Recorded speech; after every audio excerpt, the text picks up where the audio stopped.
The sun may have set over our city this evening, but as Eugene Debs once said,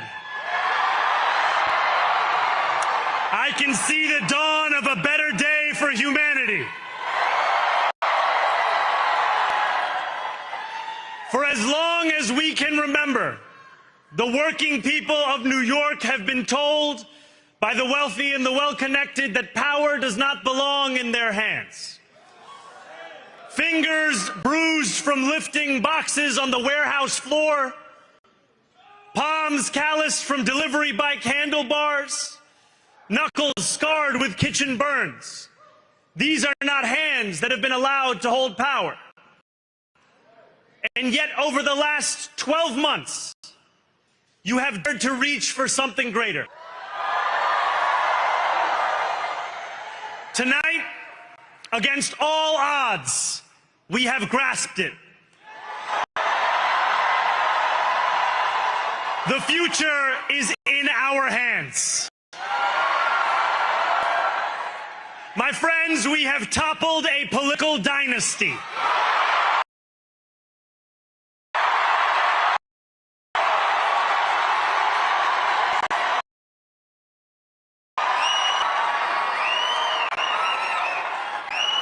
I wish Andrew Cuomo only the best in private life.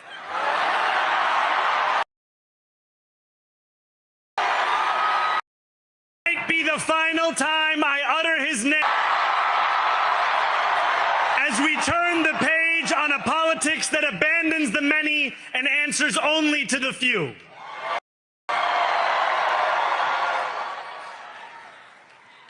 New York, tonight you have delivered.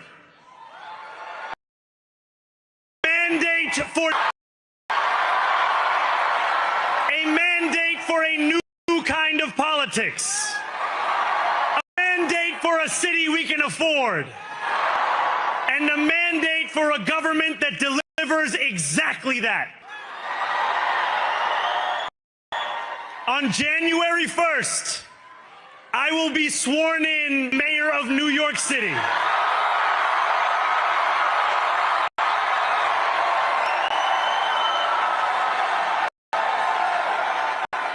And that is because of you. So before I say anything, I must say this. Thank you. Thank you, generation of New Yorkers who refuse to accept that the promise of a better future, relic of the past. You showed that when politics speaks to you without condescension, we can usher in a new era of leadership. We will fight for you because we are you. On Steinway, ana minkum wa ilaykum.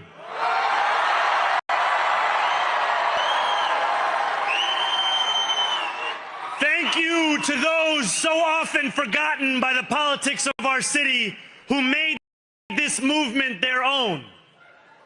I speak of Yemeni bodega owners and Mexican abuelas, Senegalese taxi drivers and Uzbek nurses, Trinidadian line cooks and Ethiopian aunties. Yes, aunties. To every New Yorker in Kensington, Midwood, and Hunts Point, know this. This city is your city, and this democracy is yours too.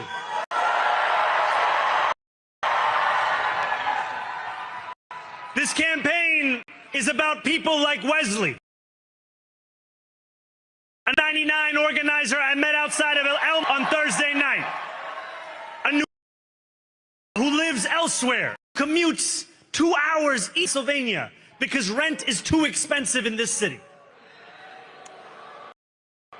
It's about people like the woman I met 33 years ago who said, I used to love New York, but now it's just where I live. And it's about people like Richard, The taxi driver I went on a 5th hunger strike with outside of City Hall, who still has to drive his cab 7. Brother, we are in City Hall now.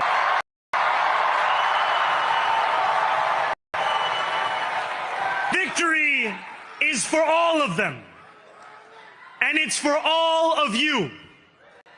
The more than 100,000 volunteers who built this campaign into an unstoppable force.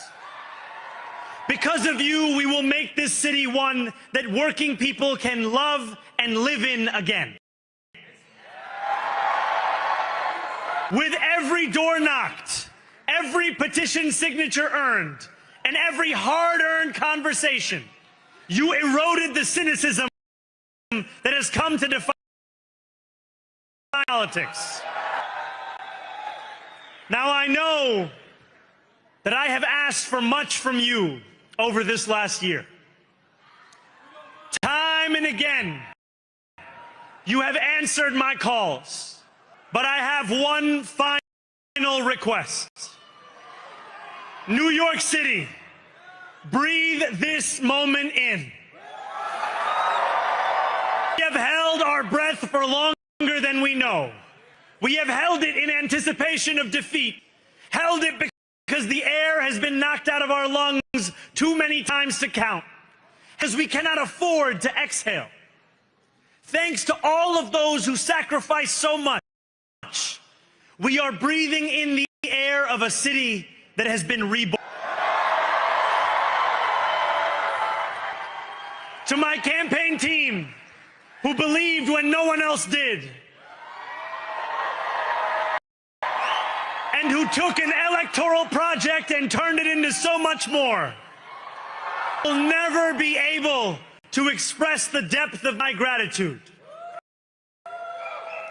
You can sleep now. To my parents, Mama and Baba, you have made me into the man I am today. I am so proud to be your son. Incredible wife, Rama.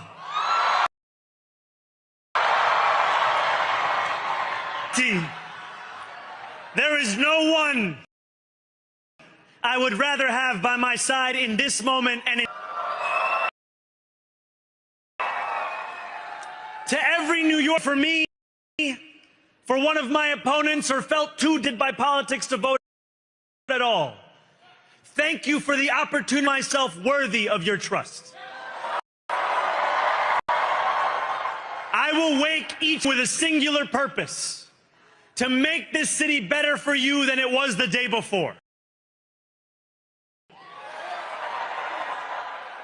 Would never come, who feared that we would be condemned only to a future of less, with every election consigning us simply to more of the same. And there are others who see politics today as too for the flame of hope to still burn. New York, we have answered those fears. Tonight we have spoken in a clear voice. Hope is alive.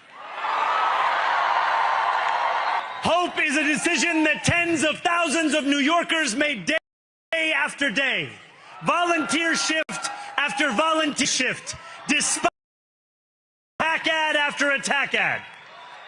More than 1 million of us stood in our churches, in gymnasiums, in community centers, as we filled in the ledger of democracy.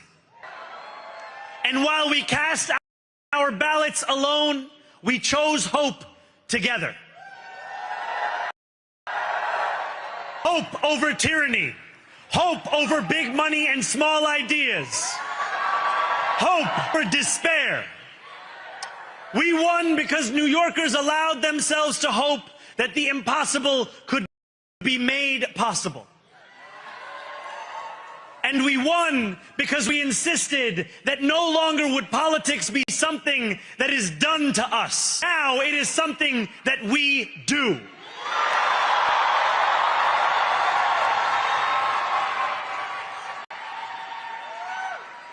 Standing before you, I think of the words of Jawaharlal Nehru. A moment comes but rarely in history when we step out from the old to the new, when an age ends and when the soul of a nation long suppressed finds utterance. Tonight we have stepped out from the old into the new. So let us speak now with clarity and conviction that cannot be misunderstood about what this new age will deliver and for whom.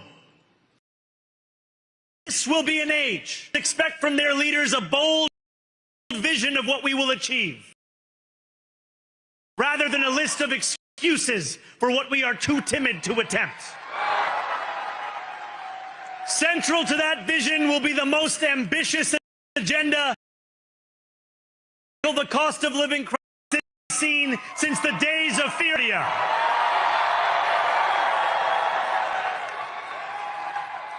An agenda that will freeze the rents for more than 2 million rent-stabilized tenants. Make buses free. And deliver universal child care across our city. Years from now, may our only regret be that this day took so long to come. This new age of relentless improvement. We will hire thousands more teachers. We will cut waste from a bloated bureaucracy. We will work tirelessly to make lights shine again in the hallways of NYCHA developments where they have long flickered.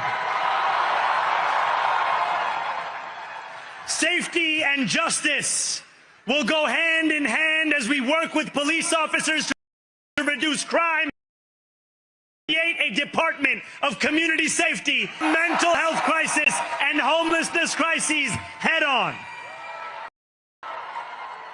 Excellence will become the expectation across government, not.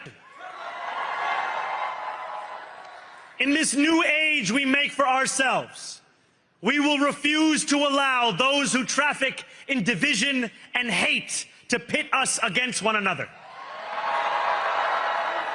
In this moment of political darkness, New York light. Here, we believe those we love. Whether you are an immigrant, a member of the trans community, one of women that Donald Trump has fired from a federal job, a single mom still waiting for the cost of groceries to go down, or anyone else with their back against the wall, your struggle is ours too. And we will a city hall that stands steadfast alongside Jewish New Yorkers and does not waver in the fight against the scourge of anti-Semitism. Where the more than 1 million Muslims know that they, not just in the five of this city, but in the halls of power. No more will New York City, where you can traffic in Islamophobia.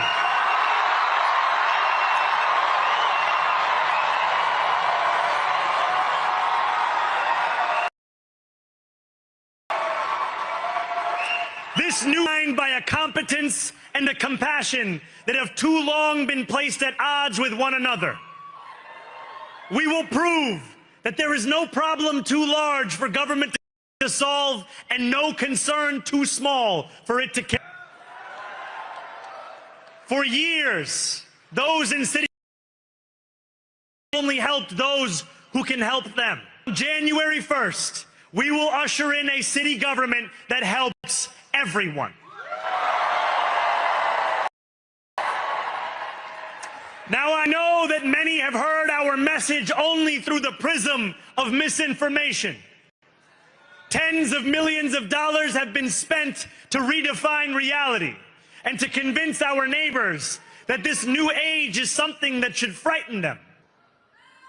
As has so often occurred, the billionaire class has sought to convince those making $30 an hour that their enemies are those earning $20 an hour. They want the people to fight amongst ourselves so that we remain distracted from the work of remaking a long broken. We refuse to let them dictate the rules of the game anymore. They can play by the same as the rest of us. Together, we will usher in a generation of change. And if we embrace this brave new course, rather than fleeing from it, we can respond to oligarchy and authoritarianism with the strength it fears, not the appeasement it craves. After all, if anyone can show a nation betrayed by Donald Trump defeat him, it is the city that gave rise to him.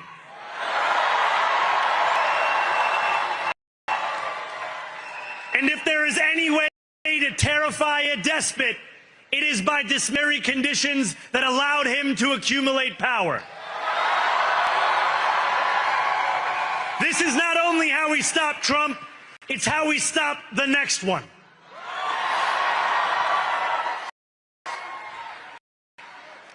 So Donald Trump, since I'm watching, I have 4 words for you. Turn the volume up.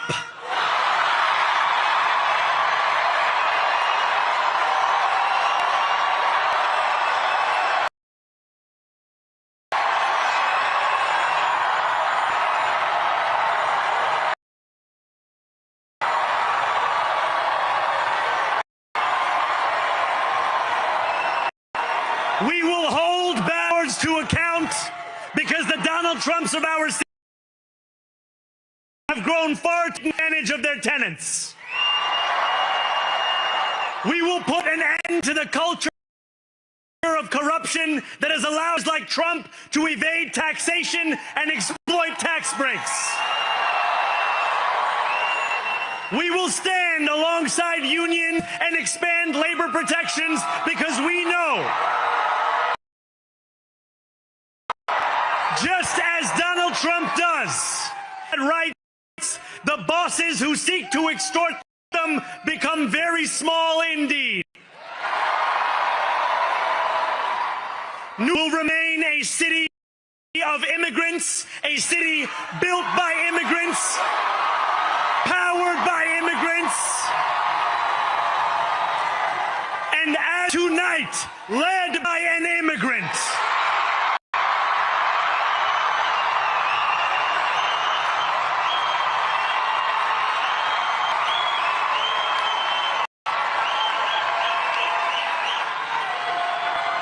So hear me, President Trump, when I say this. To get to any of us, you will have all of us.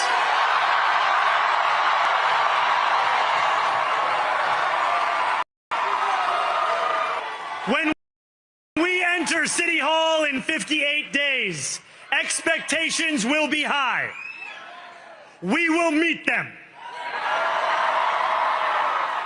A great New Yorker once said that while you campaign in poetry, govern in prose. If that must be true, let the prose we write still rhyme, and let us build a shining city for all. And we must chart a new path, as bold as the one we have already traveled. After all, the conventional wisdom would tell you that I am from the perfect candidate. I am young, despite efforts to grow older. I am Muslim. I am a democratic socialist.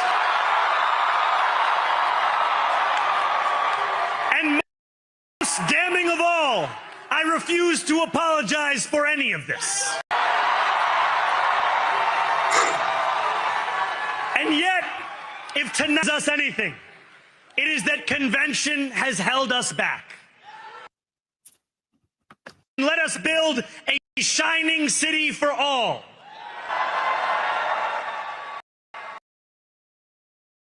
And we must chart a new path as traveled. After the conventional, I am far from the perfect candidate. I am young, despite my best efforts to grow. Let the prose we write still rhyme. That while you campaign in poetry, you govern. A great New Yorker once said that while you campaign in poetry, you govern in prose. Oh boy. And that great New Yorker is, I'm going to say was, but it still is. His rival, the man that contested against him.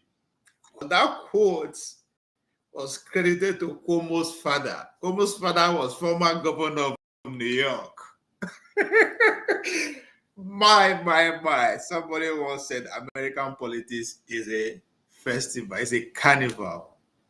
I mean, this is a fucking great performance. Obama can finally retire. That's exactly what this means. God damn. Man, what a time to be alive. Blessed.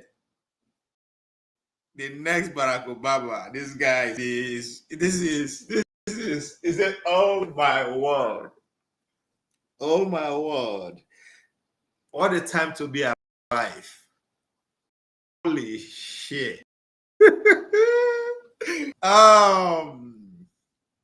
Blessed. I don't know if you are, let me see if you are really a fan, if you are paying attention, right?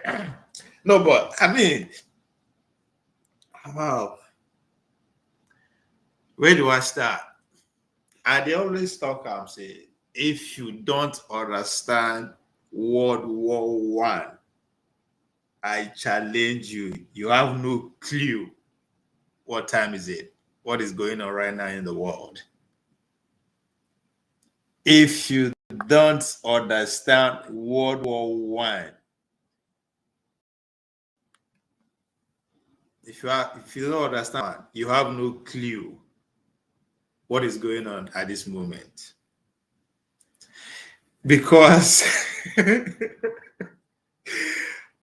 oh man, let's go back. Let's go back to 1800s. Let's see. They always refer to what happened in 1800s because it was the shenanigans of the 1800s. One can push back to 1700s, the independence of the United States of America and that of France. I mean, from then on, the world has never been the same again. But 1800 was very, very important because that was the year pretty much everything come together, which eventually sparked the World War One. That's why they always tell us, if you don't understand World War One, you don't understand what is going on right now, because it was the shenanigans of the 1800s with the British even our own itself actually began with that. With the British at the top, to World War One. It is the result of World War One that caused World War Two, and now after to 90, the third one they go also. Isn't that incredible? So 1800 literally speak to what just happened in New York and the donut machine that is also going on right now. Let's say I am here for it. I am here to be entertained and left. so right now, if you go back to 1800, I specifically 1840, that is pretty much one can trace this socialist movement that overtake Democratic Party of the United States now actually have their roots from 1848, their revolution that went pretty much the whole Europe. Every fucking important city in the Euros literally get engulfed with this socialist movement. And one of where the success part now Switzerland of today, where pretty much the people revolt and started taking over all the means of production, or the factories, or the big, big companies, like to the extent of actually they kill the owners. It was at that time the lords of that the Swedish Hungarian Empire decide they come out and give in. They say, okay. What do you want? The people said we want everything to return back to the states, to the people. The ownership of the companies, this idea of employing somebody is paying you is a new phenomenon. This is a capitalist idea. If you pay attention to what Zora Mandani speech is saying, it's pretty much where that is. And I know they thought they will go after all the the Elon Musk and the rest of them, politically speaking. But at the deep root of this, what is moving this socialism is pretty much that kind of politics. And if you look far in deep movement too, especially if you go towards the like of Bannon, that's exactly their own frustration. So maybe at the end of this decade, on the eyes of Google, Facebook, and the rest they will be confiscated from those owners, and they will give on to the people. Now, I know this is I'm leaning to American politics right now, but in the recent world politics, I will tie to how it relate to what is happening in Nigeria today with the same two forces. So that 1800 at the core of the economic, the social, the socialist, because then capitalism on the other hand, that was the same year that the Communist Manifesto actually written. It inspired a lot of the movement at that time. So that on its side, then the national movement too. The Germans were also scheming for their own. Everybody want get their own nationality. That's where the this nationalism actually politics. Is new before empires, right? The British Empire, this empire. So the idea of a state take rule from 1800 to, that's why I say to understand one, you have to understand what is happening today. You have to also go down to understand what happened in World War I. So most of these nations, the European nations, that is Italy, the Italians, now the Germans, the Hungarians, the Poles, all of them were fighting for their independence, just like the African countries started fighting for their own after Second World War, pretty much. So everything they connect. Nobody is everything that is happening just out of the blue. So there's a then the religion aspect was also also a part of the World War I too. The Catholic and the Presbyterian are doing their own. The Ottoman Empire is getting taken over by the Muslim religion. So all those things, everything, those are the ingredients. Just like if you pay attention today that what is happening in the world, right? Especially if you're in America, you understand the Donald Trump and MAGA movement. It no be fluke. It's yet to stay. Indeed, they are going to be in power for the next 2-3 presidential election.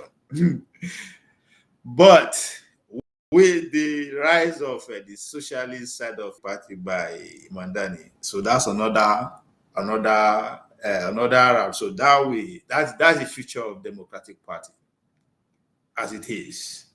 So that is going all the way. So these two forces will be in contention until one of them win and stay in power, and because that's the whole idea of the institutional change. Let's say me and you, they always meet for Dr. Damage, where they always say that Dr. Damage say what is happening is beyond. It's not about Trump. It's a time that said almost over 250 years ago.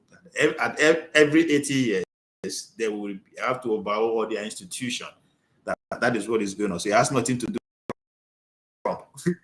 So one of these ideology, we eventually the federal level and own ideology will now lead and govern the institution that's the way, and whatever that will solve. Going to be all these issues will solve. Donald Trump already dismantled the education, giving back to the states and all that kind of. So most of them will go succeed. New one will spring up. New one will spring up because of, again, another aspect that led to World War I is the innovation. It was pretty much now when the British delivered the America that they were able to link petroleum with combustion engine to, put it on motion, put the trail on motion, tires on motion. So that was pretty much the revolution that took place at that time. So people thought, say, oh, the industrial revolution started with Britain's coming of age. No really started. But that was when oil meets iron. put it in the beer parlor language. Industrialization don't already start back within the Arabian Canal in 7th century to 8th century. Myself, I always brag that yes, I'm actually caught up with that industrialization that was going on, but at 9th to 10th century, they were beginning on the light their street, just like the way it was in the in the Middle East back in the 17th century. But back in 7, 8, 9, 12 before they descended on them, and their life never remained the same again. But what the British were able to do was to connect the oil with iron, and they put it on motion. So which literally changed the game for the whole world at that time. That pretty much the beginning, moving from agricultural revolution to an industrial revolution. What is happening today now is the same thing, the same phenomenon. We now have AI, robotic engineering, biotechnology, and other. Who's doing what? Revolution our workspace. So everything that actually happened within that 1800 that eventually had to lead to First World War and decide, because one had to lead. There's no way we can have two people or this. The idea of multi which phrase that they use now, there's multipolar world. It's not going to just, it not going to last past 10 years to 15 years. Right? It not going to last past 10 to 15 years. But within this next 10 to 15 years, anything is possible. So now the radiology aspect of events that led to war, nine don't they touch. Literally, we cannot, our foundation is heavily built on these two ideologies. Islamic ideology from the north and the ideology from the south. Whether we like it or not, that is an avenue for anybody that want to finger us to just keep poking their nose to us anytime they want, until we do away with that.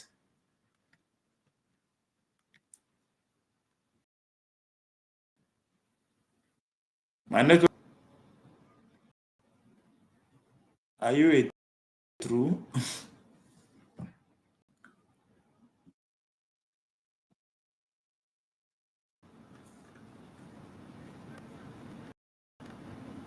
Go ahead. Done.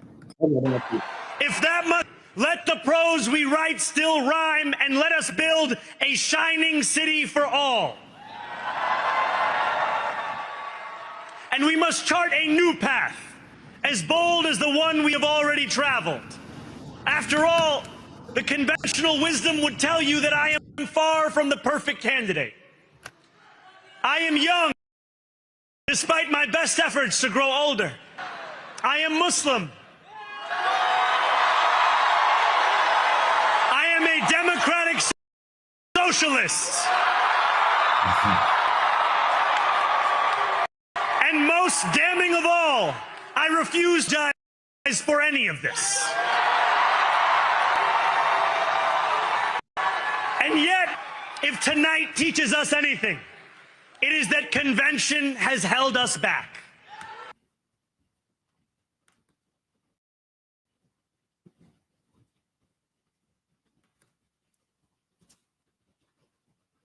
Blessing, is my network, am I clearer now?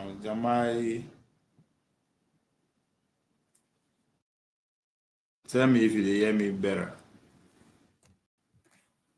And what is responsible?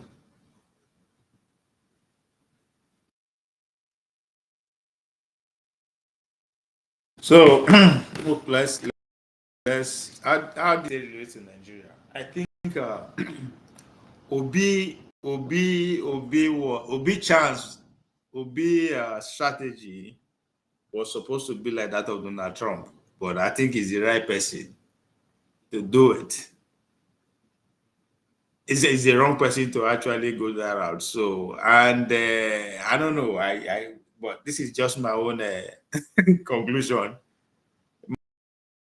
Thank you. This is my own conclusion.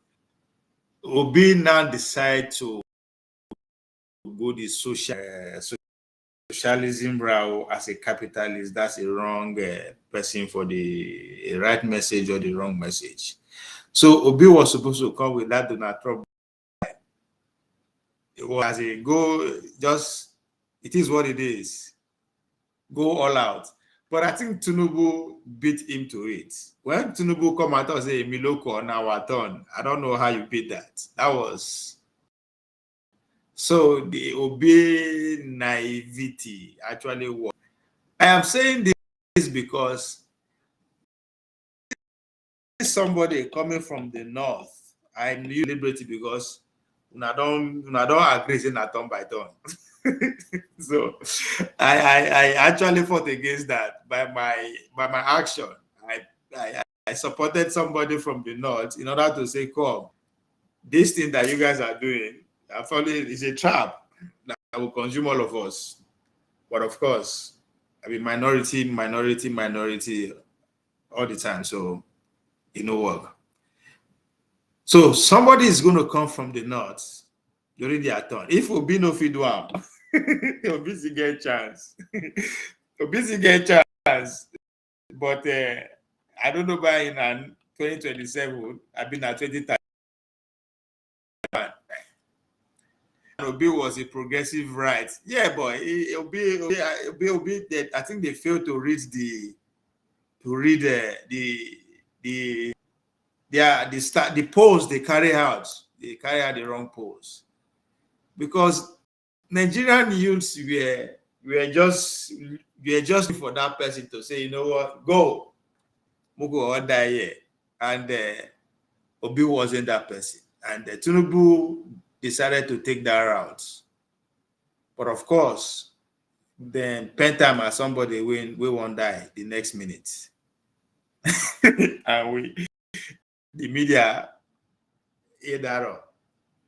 So Tinubu had to have MAGA, yes, apply that MAGA strategy, and he wins. So somebody is coming from the north. Somebody is coming for us. Obi don't throw a chance. Well, I don't know. I can never jump to that conclusion because it was 4 people tweeting in the room that led to 6 million. So who knows? But the only thing that is clear to me is that he no go win 2027. Yeah, but anyway, somebody is coming from the north, and so far now Issa Pantami fits that character that I'm saying. Who will come? Kind of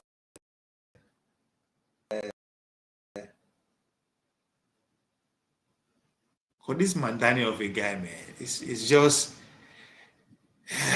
it did it. I feel saying that Trump and Obama it be at it that extreme.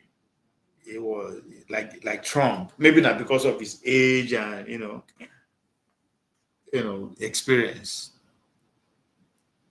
But somebody Pantami feel that character that will come, that will carry a socialist message, with conservatism,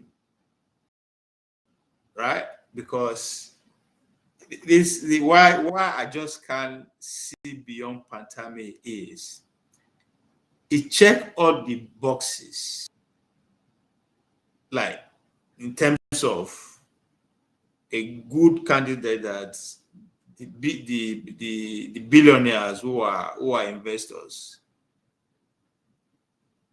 would like to project. Nisa Pantamina, the former minister of science, no, Kilompe.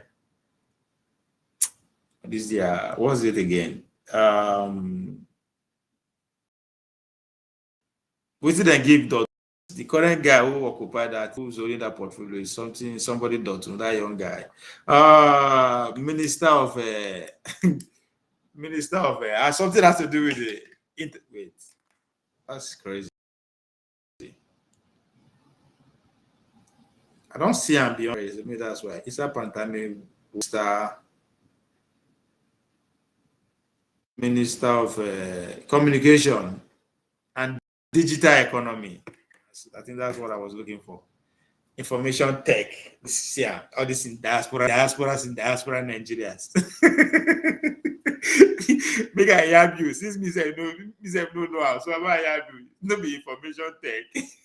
But your mind is in the right place. Now, Minister of Communication and Digital Economy.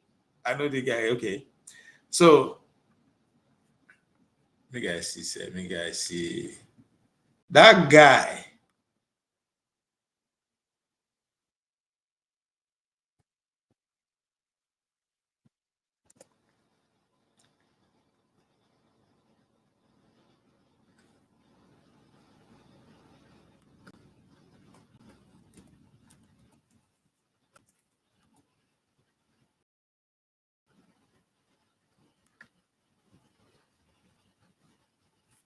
This guy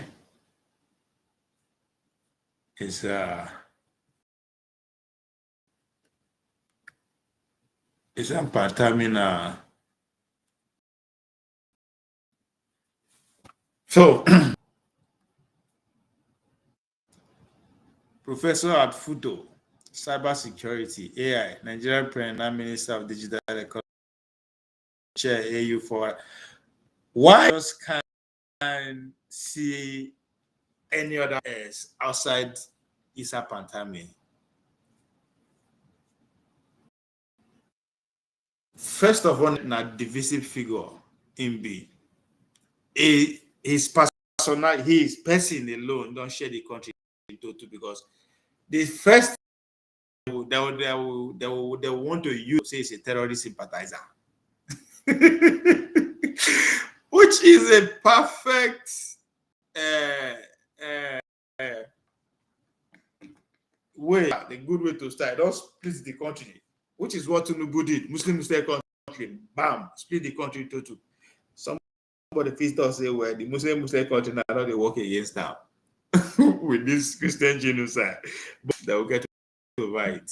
They will be all right. We will all be all right. We will pass out. So in Pantam, first attack that will come to him is that, oh, he's a terrorist sympathizer, blah blah blah blah blah blah. And they will have so much digital evidence to show for it, right? If the men who the vultures are up what, those was no matter, right? So you already split the country into two. Boom. Way to go. So they will focus on the one. Now, with that socialist message that Mandami carry and he win, I'm saying that because that's pretty much what Buhari embodied, but it's just that maybe it's too old to get men that will go that route. But this guy will carry the message so well that every young person in Nigeria, every young person in Nigeria, doesn't matter where you belong, where you did, north, south, east, west, Christian, Muslim, they all have one thing in common. They don't get social power, they don't get political power. That the most talent since the generation of Nigeria. So when he come and God don't bless him, thanks to Tinubu, Tinubu is adding more billionaires that we have before. So when this guy go frame the billionaires as the court priest, as the end room of Nigeria economic problem, everybody will agree with that. And now it will not appear as if he's targeting some only Igbo billionaires. Okay. Only the outside billionaire. No. Thanks to Tinubu. Tinubu is raising billionaire from southeast, everywhere now. So he will be able to tell a message that will resonate with every young person in Nigeria that these men, these families, these few people, the problem of at the core of their problem, you know, go feel benefits. But he can carry out that message so well that because he's enlightened and he's educated, it will be very hard for the southern people to them. That's good for anybody that want to come and lead. And two, it is digitally here with us. It's the pioneer according to his profile, right? So today it's about coding, crypto, social media, you name it. How can you who won't follow up, who won't contest against that today that has that more criteria than him? And again, you don't tell us in a terrorist sympathizer. So religiously, he is there. So both the religious far left, right, and center within the north are at home with him. The digital savvy, the educated, the young, old are at home with him. Again, all you need to do is to just socialist message we were struggling with. And it's over.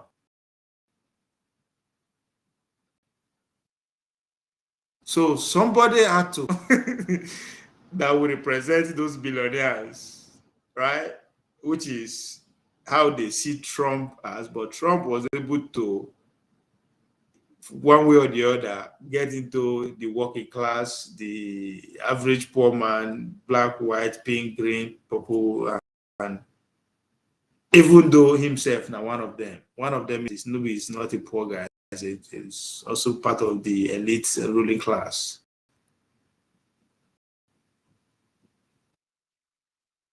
But he was able to tell the average regular person on the streets, especially those in the forgotten villages and hoods, say, come, one of you too. Then I go jail, you go jail. And I say to the lie, all of us, that's our lifestyle.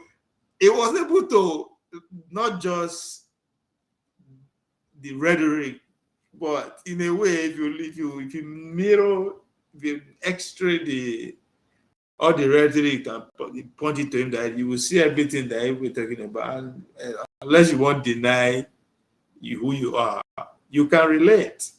That's why I did tell people, those who are against my governors, they speak English. It's over. As you tell the majority to vote again, it no go work. Everybody is hungry. That's what matters. People need job. There are so many competition here. Like all this grammar. No, that's not what people want to hear. You don't forget about that. Now, so we say when I say Tinubu, they see Tinubu on that, he win. Now everybody keep quiet. It's over. You just have to be real. And ability for you to just you are. That's what people want to see at this point. Say now somebody will come and wear 3-peat side, they speak grammar from Harvard, from the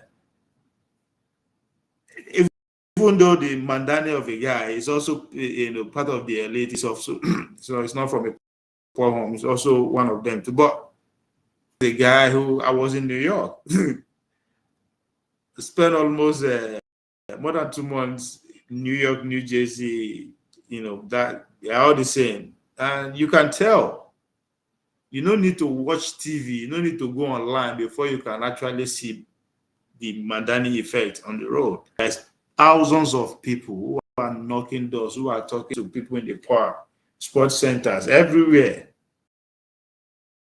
And I will tell you, anybody who wants to disrupt this elite grip of Nigeria, you just have to do it the organic way. In those days where social media is there, we know, but you can't control it. Now, those who get money, they control social media, just as the way it was the media, the traditional media, because everybody in a hustler and everybody look for clicks. Everybody wants to earn 100% from, and rightly so. So who has the money to actually either advertise in their platform or pay them directly? They are still the men who are in power. So you just have to just do it the church way. The church, they go efficient. They go where people who unbelievers are. Then when they go where Muslim, they go sit down for Christian community for convert them. No. You will not get more numbers. You can only end up making them understand you, but that's it. That's what you get. But that's not the point. It's a competition by numbers. Go bring people in. Go bring people who are not in the system right now, who are not politically conscious, who are low information. The information available to them is not as chaotic, it's not as high volume as we they understand. We know the meaning of PDP, APC, and policies and all that kind of crap. And those people you go, those are then you have numbers.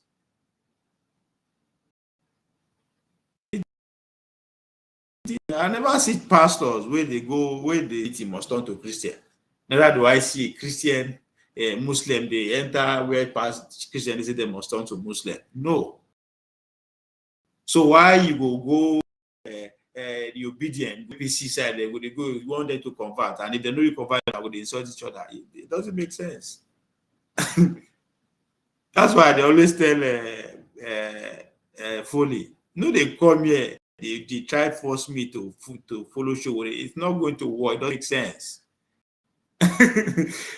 And when the obedience and these are going back, people are like, it doesn't make sense. Not the same. Now one vote I get.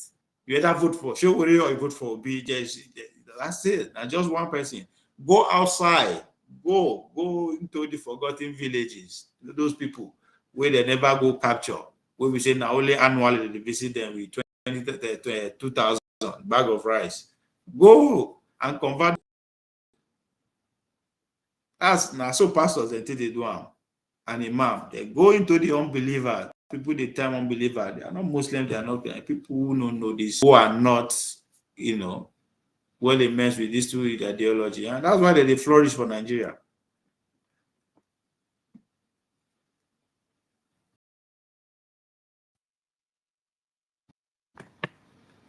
So somebody is going to come.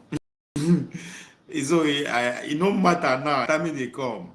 There's nothing you can do about it. In as far as he's speaking the language of the poor, of the unemployed, of the young man on the street, then others who, because of the nonsense we internet don't bring to our communities and family, their opinions no count again. Nobody wants to listen to their wisdom.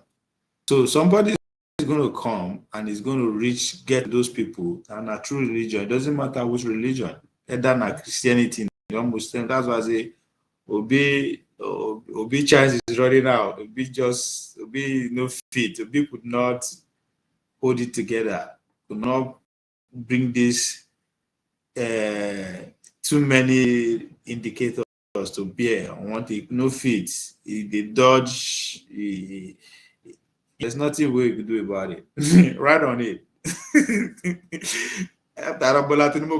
Muslim ticket, and it's sold. So what else are you hiding again? They hide the main phone call. That's bullshit.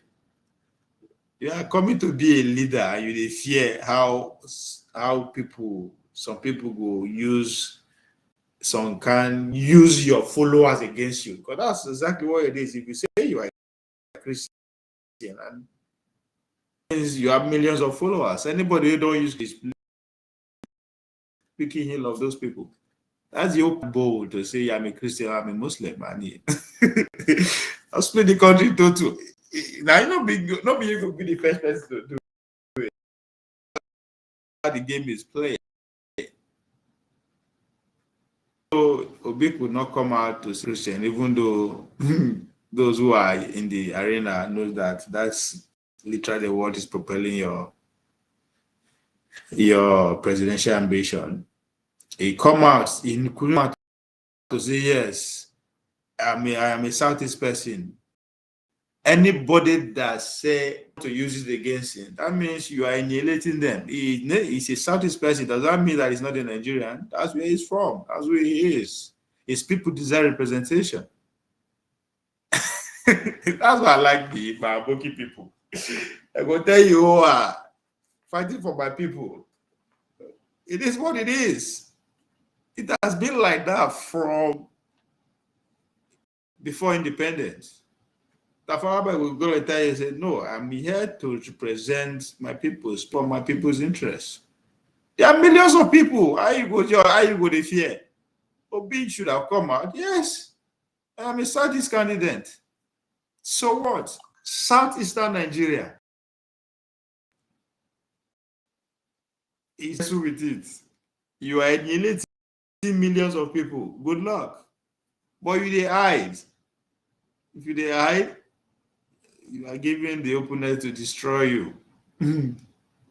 So Obi could not come out and represent this difference in he won't say I'm gonna be one Nigeria, I'm one Nigeria.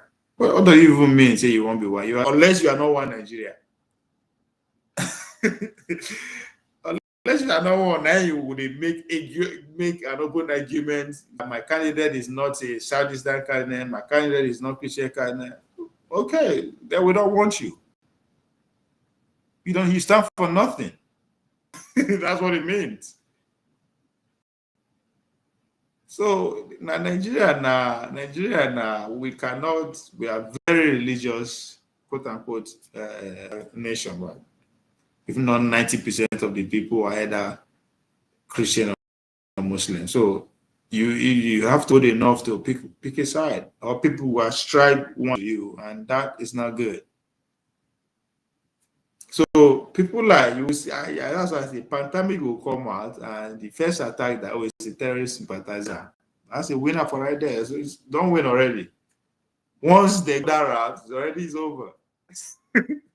Don't split the country into two, and it's easy to just not tailor that poverty make the young people. The young people don't even care. They don't care. If they can see why they where anybody will come to tell them what to do or what not to do. Especially if you are not empowering them.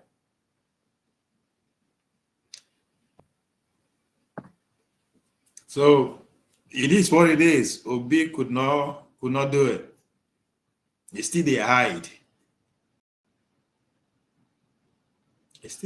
Clearly, is somebody who is in favor of capitalism. There's nothing wrong with that.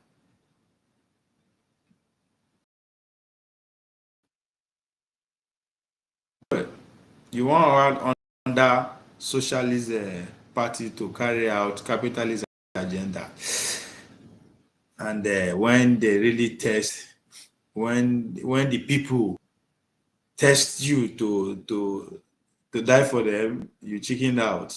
So I don't know how you're going to come back for that, but somebody is coming that will embody all these things. And in as far as you speak the language of the majority. And at this point, not just to find a message that will rattle the billionaires. I said the billionaires are spreading. Once Once you find a mess, don't finish. The people will go with you.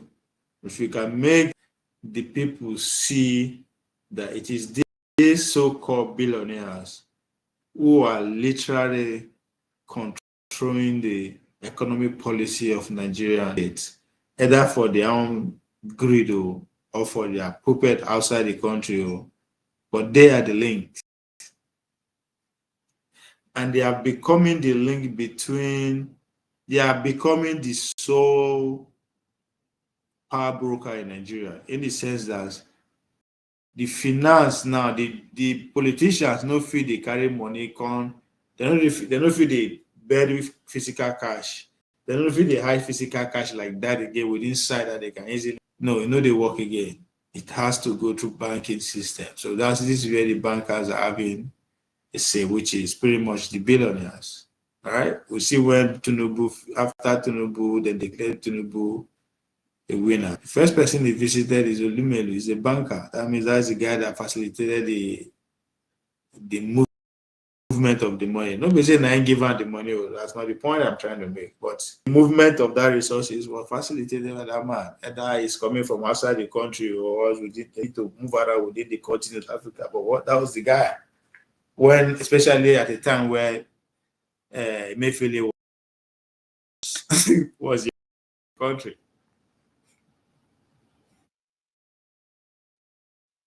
So Obi, who was a banker, a bank owner, contested with an accountant and he lost. Come on now. now that agony that Donald Trump projected with it, right?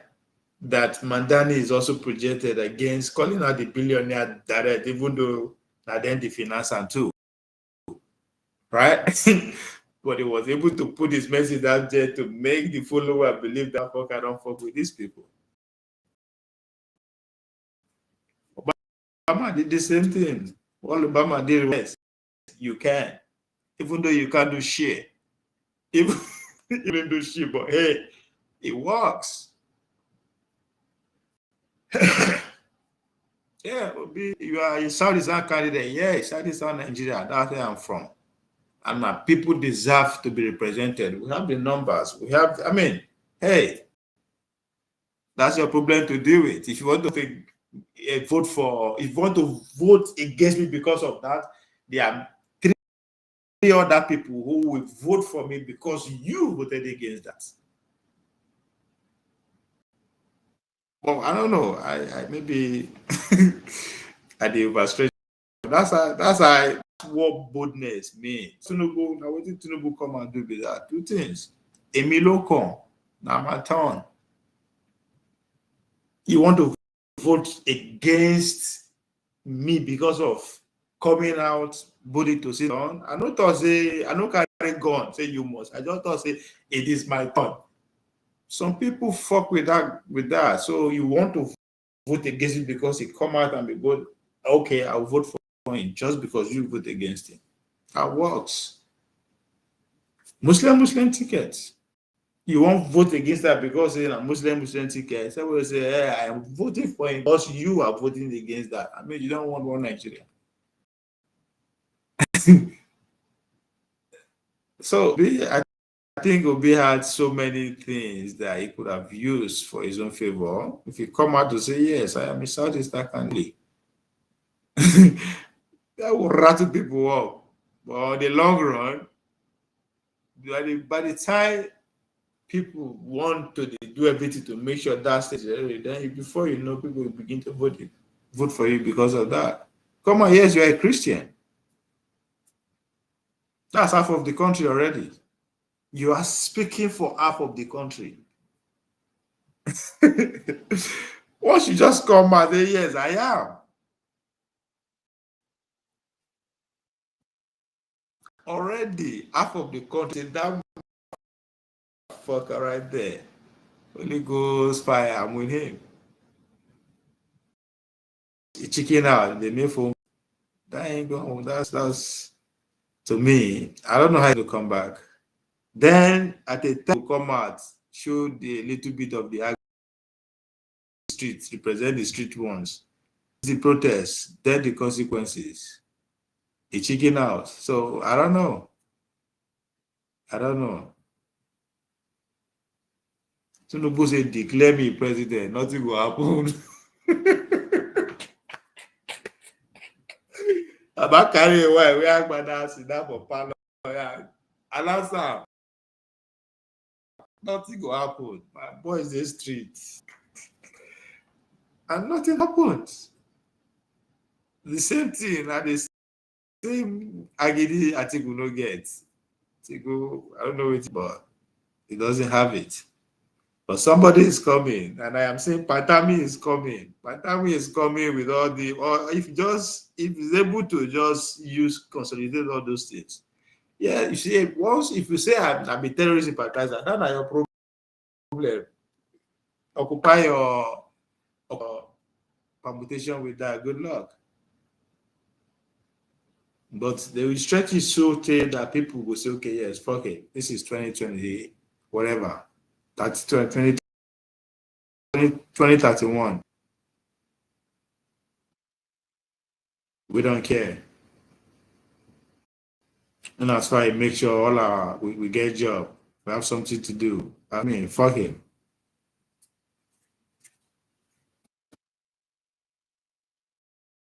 So it's that time maybe we'll come get somebody that will have that goodness from the side to say project the Christian side, project the side, but it will be too late because the turn by turn that all of them are signed for will go against that person.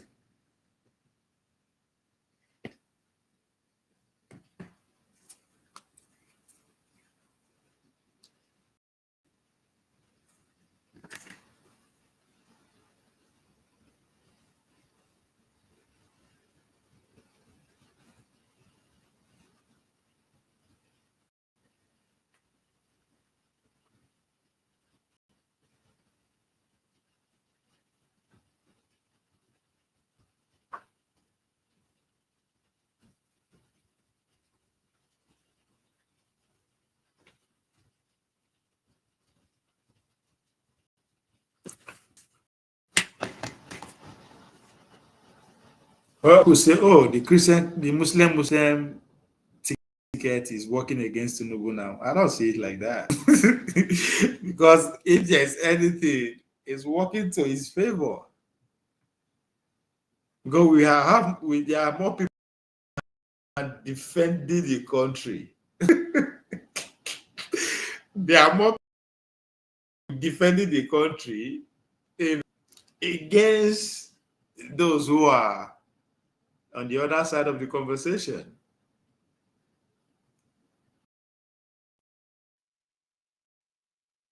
Because first of all the Muslim, again, it's a way to divide and make it work for your favor. All the Muslims in the country, that's half of the country already, are not in favor of the Christian genocide rhetoric. So automatically they are with their patriot now.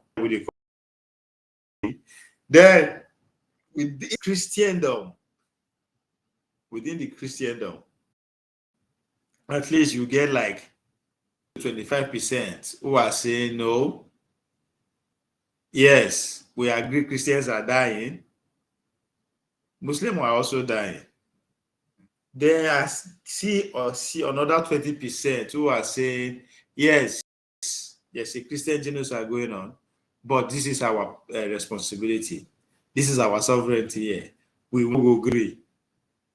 So by the time you do give it, you will see the conversation is heavily on the favor, if heavily favor favor of the presidency at this point because they are war. So, it must sound as if it's a kind of kickback or pushback against Muslim together in 2027, but in the real sense, because the Americans that I know, they have the last time they enjoyed this much patronage from Nigeria economically. Not like I think 70, not even 77, the Soviets were now in the 80s. during the Abacha and the Babangida eras, I think.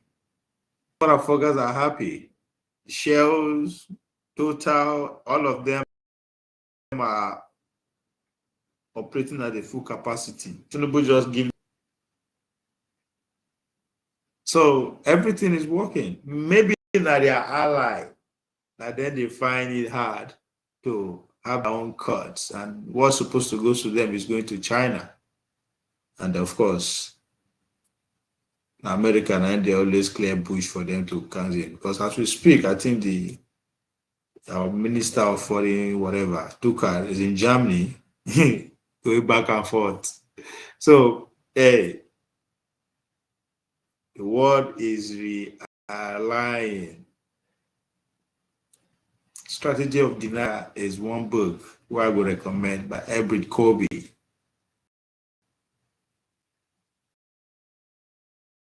How America is forced to go with China ahead of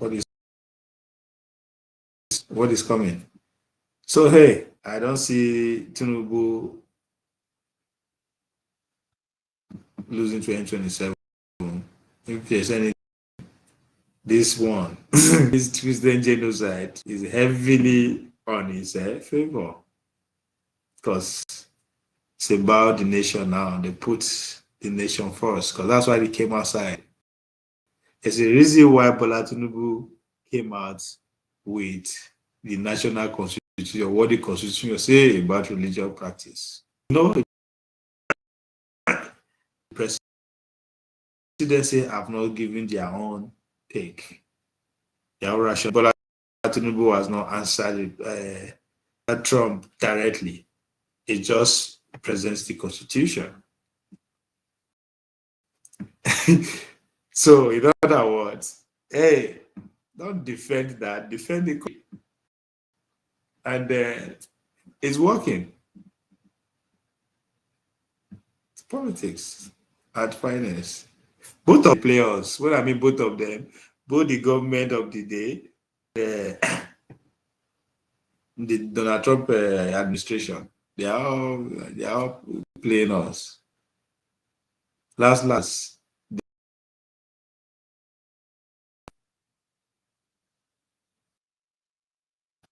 So, and again, change of power too.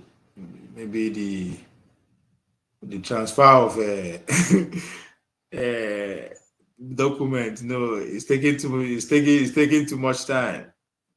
Now, Democrat being Bola Tinubu come power. But does it really matter? No, because American foreign policy has nothing to do with either Democrat or Republican.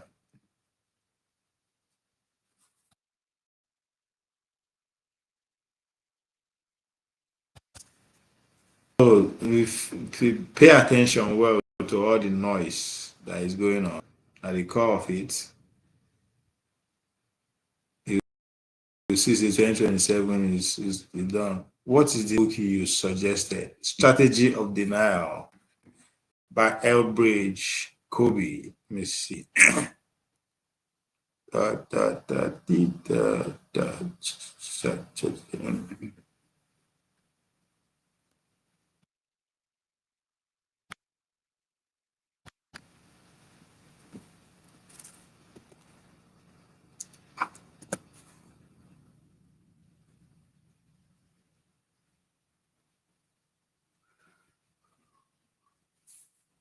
Let's see where.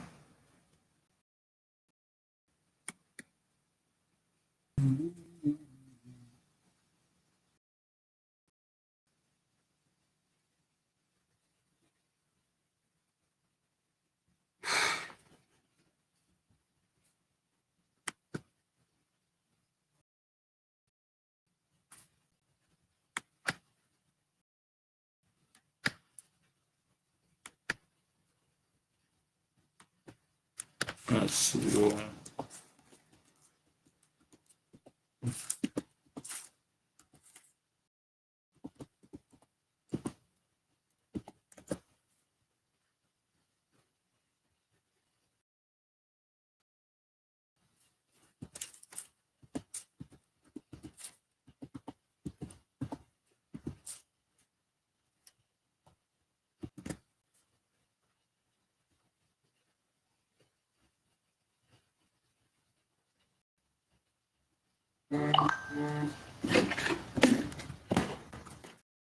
Ma.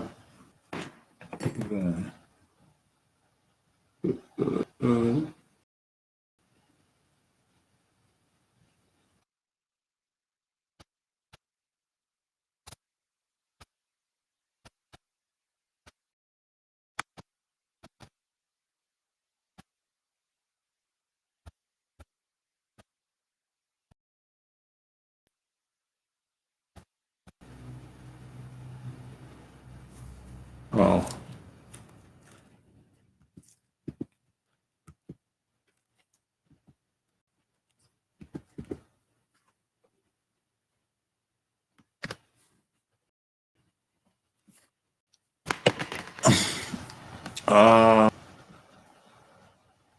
I gotta show you. Oh, you've seen it. I want to show you my.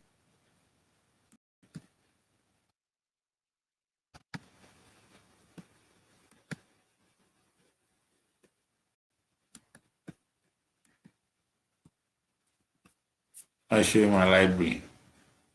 Don't tell anybody.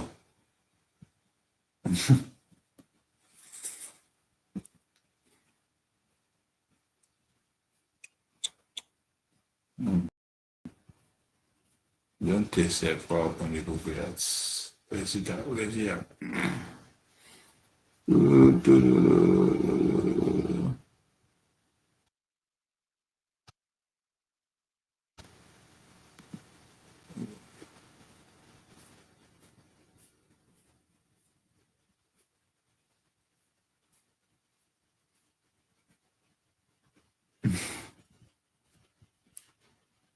Yeah, the strategy of the American defense in an age of great power conflict. This guy, Papa. Like this guy, Papa. CIA director. Now one of the. I mean, that CIA director have been a general self. One of those guys. So you go understand saying that the family, not them. Bridge. So you understand how the coalition is already building up because people know that China, China is trying to dominate, kick America out of the top number one spot. I mean, no, they never reached over yet. America is just trying to deny China from being a regional hegemony. That's what it's about. They just want to make sure they don't they don't control Asia. Now, what did they do with that? Which is pretty much the next stage of nationhood anyway. Once you able to get your freedom politically, economically, you build your military, you secure, that means you build your military to defend your economy, your sovereignty, your way of life, and everything. The next now to see how you would colonize everybody with the around you economically, Then once you succeeded in doing that, you move for the next another region again. Then there you go. That's exactly what America did. America get the independence in 1756. They don't get the economic freedom until about 1850s, before they finally decouple from the British economy. Then within that process, they approach they go after the region. They develop the Americas. That's when they tell the European powers to get the fuck out of America, Canada to Brazil to everywhere. If they see any of them there again, they will see them as a national security threat. They bought Soviet Union of Alaska. They bought France of Haiti was one, then Louisiana. So And those guys, hungry, begin beat them. What did they do? That was 1820s. What did they do? They assembled in Berlin. They said, okay, let's go and descend on those motherfuckers. Where would all they they terrorize? Yes.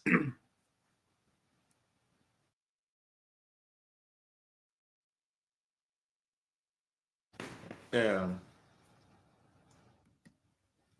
if you read that, if you read this book, you understand the alliance that is already building up. Because this is current. This is America and China. So you understand the coalition that is already building up until regional coalition, the likes of the Japan, the Australia, India, and you understand the economic coalition, military coalition, what is in for the coalition, the other. Some no get choice than the American against China because they will be at the receiving end. And one of the disadvantages of being a next door to a regional power is that your growth pretty much will be determined by that person. And just as Russia, as what is they call it, Ukraine, how did they feel? As Canadians, as Canada, how did they feel for America, or as Mexico, what did they happen to them?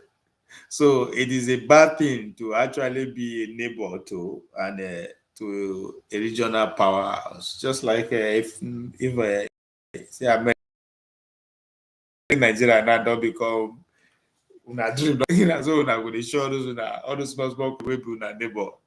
Anyway, so some countries have no choice. Like the Indians, they don't need to be bribed Americans before they be on the American side, right? The South Koreans and all that kind of.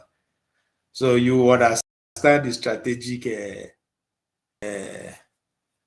alliance that is going on. So you can't understand most of the things where they hear from media and all this news are just garbage. You will just shake your head and say, okay. Somebody will tell you, say, China won't reach out. If China decided to go war today with America, they no stand one like 0.5% chance. They will wipe them out. Forget all this waiting news they tell you. They're more all these people. Anyway, another book I would recommend for you to understand. Now that one, this one is mainly on foreign policy, right? If you want to understand the populism, the nationalism aspect of the war, the First World War, Second World War, go read this one, The Return of the Strong God. You understand why Donald Trump is the president and why it's not God's going to end with him. The Return of the Strong God by Ariel Reno. But the core of it all, if you live in America, if your dream is to come to America, in fact, if America is in your life one way or the other, it is very important to read this book. The real, if you know, if you read the real policy book, Project 2025, this right here is freaking important. Project 2025, how is America reshaping? This is a fucking script. Everything will happen to immigration, Donald Trump having more power, whatever you think it is, and what's more to come. Because at the beginning we did so. This is the beginning of the shenanigan. If you read these things, you will understand why when people are making argument that Trump is coming back in 2028, you understand why they are saying that.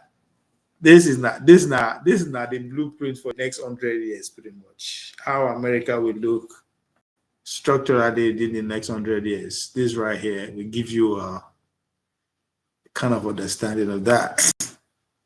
Then unrestricted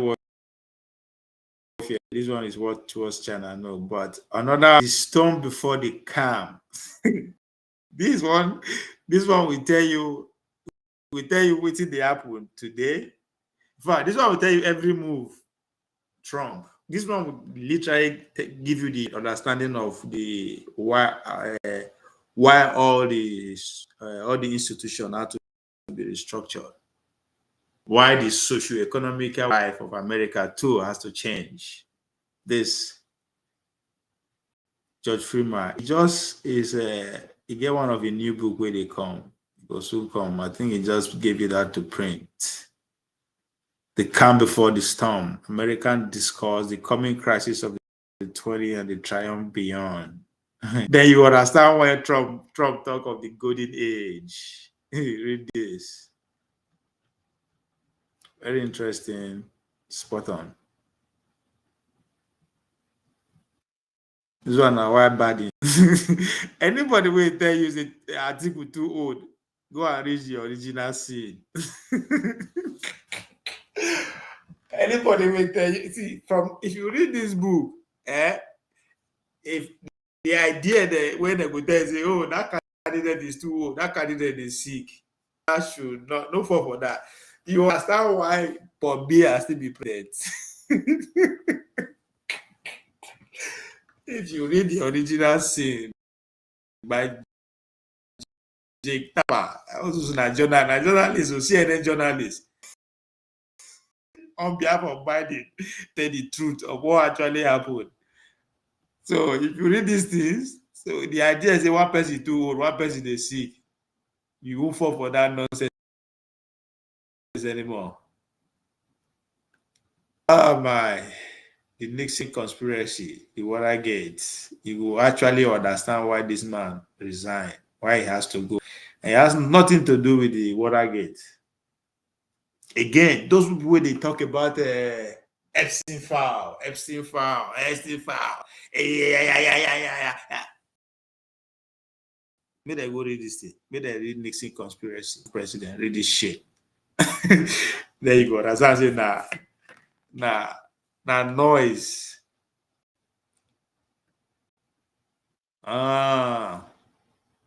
But I think for me, one of the best book, one book everybody must read is this, especially today. Now old book, but manufacturing consent, the political economy of mass media. I mean, this book, everybody read that. It doesn't matter if you be juju, it has nothing to do with it's just purely about how you understand that everything media they talk, all of them and the guy used real example stories, no be saying culture. Professor Chomsky, one of the most quoted human being I be alive, self. It's about 96 years old now. Noam Chomsky. When you read that shit, you just you know go figure heart attack again. You will not be in fact you go the verse. You go the verse when you see all these media, you will just the verse. Because it literally just put everything out there. And nobody come and talk, say everything when you talk, not lie.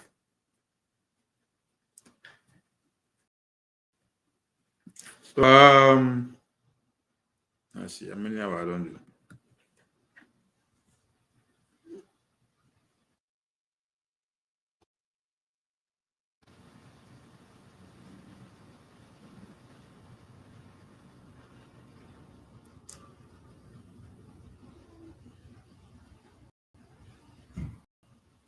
It's crazy that I only tweet with a tweet. Now again, I think there's a lot of things revealing, there's playing out with this Christian genocide. There's so much.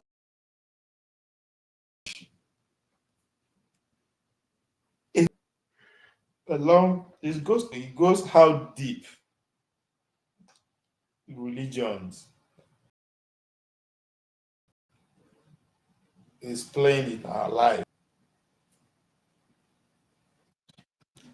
Let's forget the fact, okay, oh, nah, Americans they talk about that, no, but the fact that they had to use religious connotation, have to pen this religiously before everybody rise to say, come. Nah, it's just something ridiculous. And again, the fact that nobody they come out, they deny. Now, they can deny it's not Christian genocide, they can deny it's not Muslim. The one thing they never deny is genocide. Now, I'm talking about the people now, the elites among us. All of them are one and saying there is killing going on. And they notice it just starts. Everybody that seems to agree, I also agree that it's been going on for the past 10 to 15 years. To me, that is it.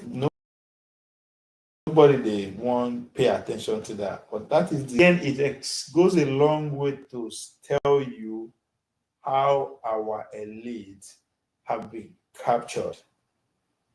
By so doing, compromise all the institution. Now, not be just the people in government, or people that matters pretty much across the spectrum in Nigeria. All of them are complicit in this.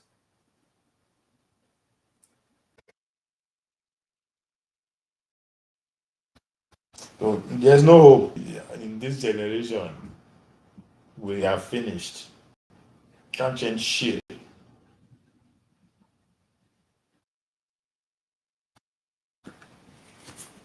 We have to breed new generation or go and convert those people that we gently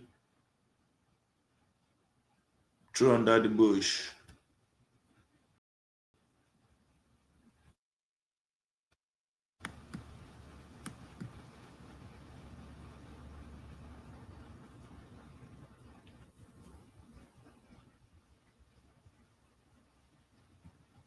Hegemony or survival. You will like you. You understand why America they fight all this year war where people they say that they lose. You go know that they know they lose any war. You see that they're doing. Hegemony or survival is quest for global saved by Noam Chomsky.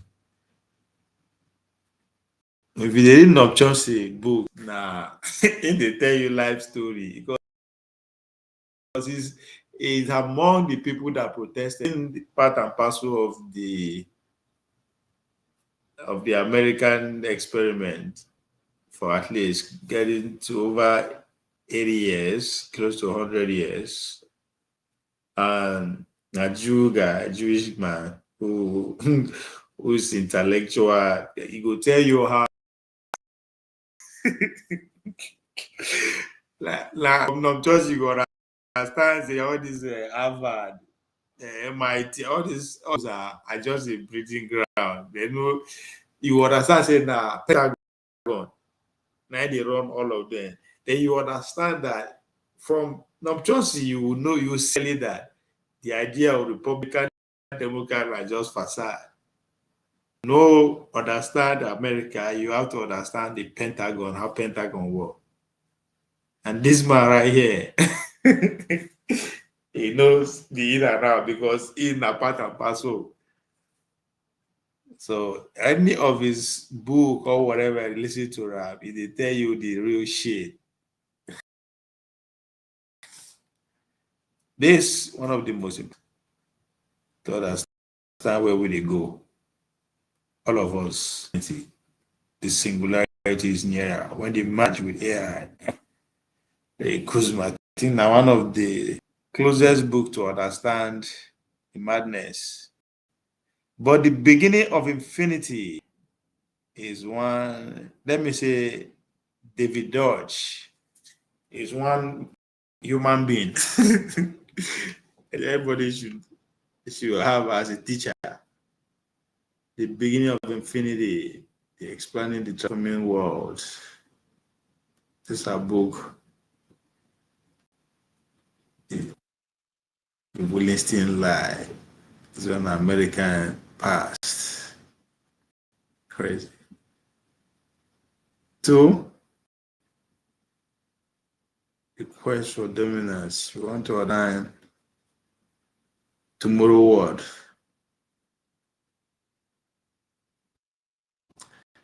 The end of history, and that's why you look at Democrats, you will laugh. The brave new world.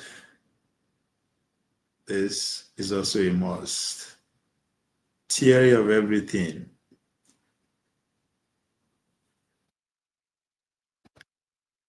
Gun, jam, and still the fate of human society. This is not interesting history.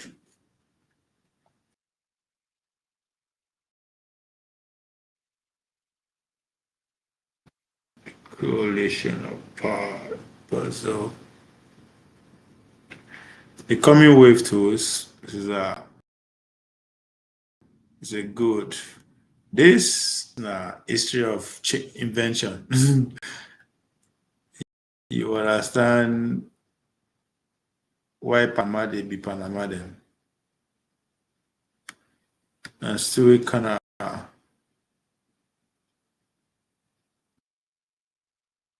Sorry, covering. This one right here. The parasitic mindset, our effectual idea is killing common sense. that is a book to read. End time. This is it. You will understand the show with them. You understand? This man break down society down in a way that he was like,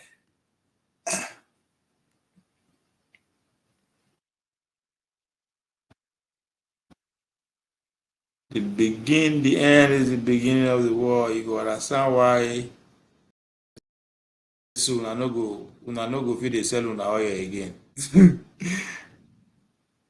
The conflict of variation in society. Is all these people then, all these Stephen P. Lightmen now, the case for reasoning and all these people. If you read them, you will just the best. But these are Democrat anyway. Understanding power. The prince. The Revolution in Manifesto. 1984. This one. Everybody must. Get some books in a must. Some books just have to read them. A must. 1984 is a must.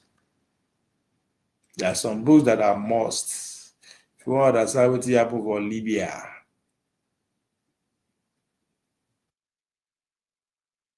I read all those things. Libya, Iraq, Afghanistan. You go understand. It's a lot of things we people talking about Gaddafi and the rest. When I take it all, call Washington politics. The political industry. That's anybody that wants to understand the modern politics should go with that. Strategy invasion tribes. The principle of the changing world. The dialogue is a good one too. Sapien is a must read. You are Harry. Oh, if you want to understand American politics from your other angle, Gregory now the first black man to run for president in America. And, should I say one? But that's a story for another day. a different moment in Black American history. Gregory. 48 Laws of Power. I can see that book in a minute. The miseducation of the Black Negro. That one too is a must. 40 power is a must. Irrational optimist. The prosperity evolve. That's a must. Yes, the sovereign individual. Mastering the transitions to the information age.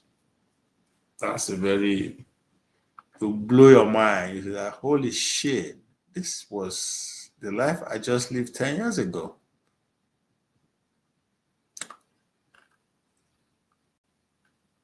One go say, now here we did now as Nigeria and the class of civilization. The half has never been told. Slavery and the making of American capitalism. This na book where you go read. You know, you go then numb. Like you will just, you don't know where you go the verse, or for some moment you don't know what to make of literary life. If you read this. The art of the war.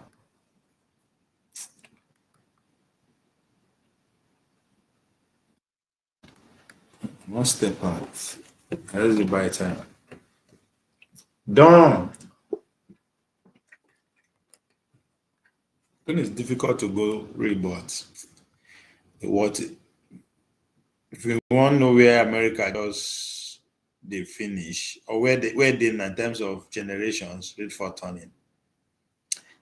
Fortuny will describe the generation that are America now, where they squander American wealth. Fatherless people, that's sad. Now the Nigerian book again.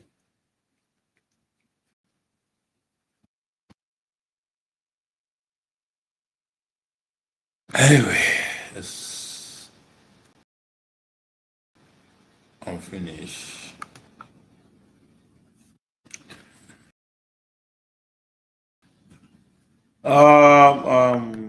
Sharing your screen. Yes. Now my library, I just show you so that that's my collections.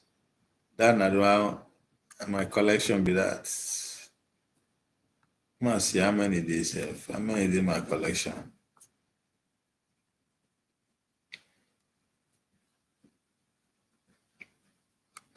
No, no.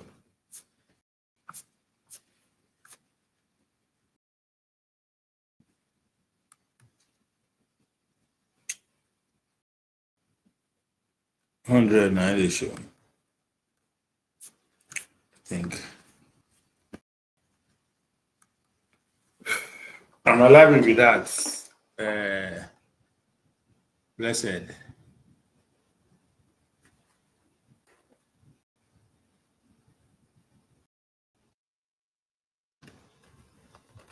Cost me fortune.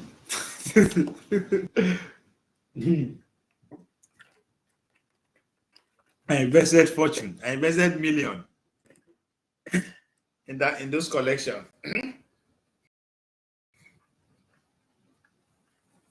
Yeah.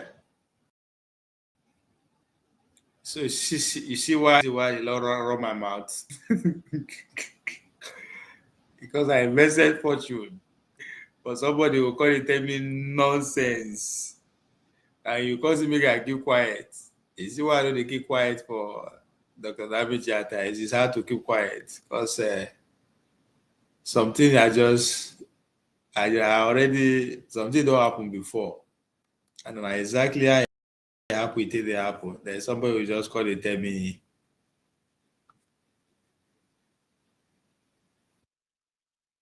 So let's say that's a secret. The radicals, you will know why devil become radical. But I think this is one of the most important one of the most important scientists I will call on that. should be one of your teacher. Nassim Talib too is good. Skin in the game. But this one, if you want to understand the making of American Constitution, the Federalist paper is to break it down like a tomato seller. Making of American federalism, constitution, whatever you think it is. Those men that wrote the Constitution. Go and read it. You got.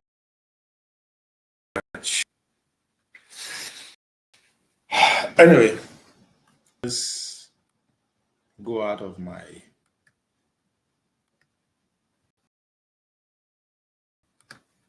library.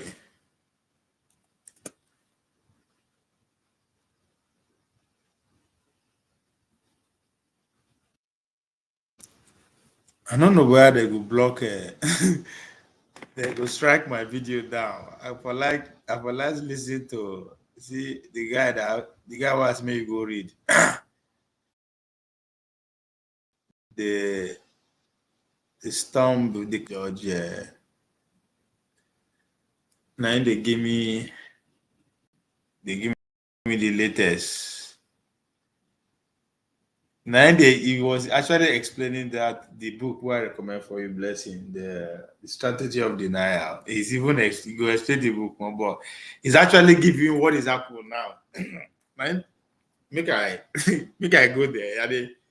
I feel player now they go strike because I don't know what they worry YouTube do this. This is where I supposed to do. This is why they like listen to. Anytime I plan, they will just strike me down. Geopolitics, I don't know where George did. So George, the real reason why America they like now they forget everything where Trump they talk, tweet in Arab Beach board. Let's say I think go South Korea. So the real reason what he make there, the strategic move, why it take more than say now go break her down. Rather what you go see for Ella. If you host talk to Putin, like the real reason why those policies, now they explain the policy rather than the shenanigan that Trump is putting to play. Make I go there, say fuck it. The great game of our time is a three-party game. The great game of our time. So Ingo explain where we are with the America move, with the exactly where. Because this one now, this is today's one. I never hear him. He just dropped this one 4 minutes ago. So let's go with it together. Our time is a three-party game. It is US, China, and Russia.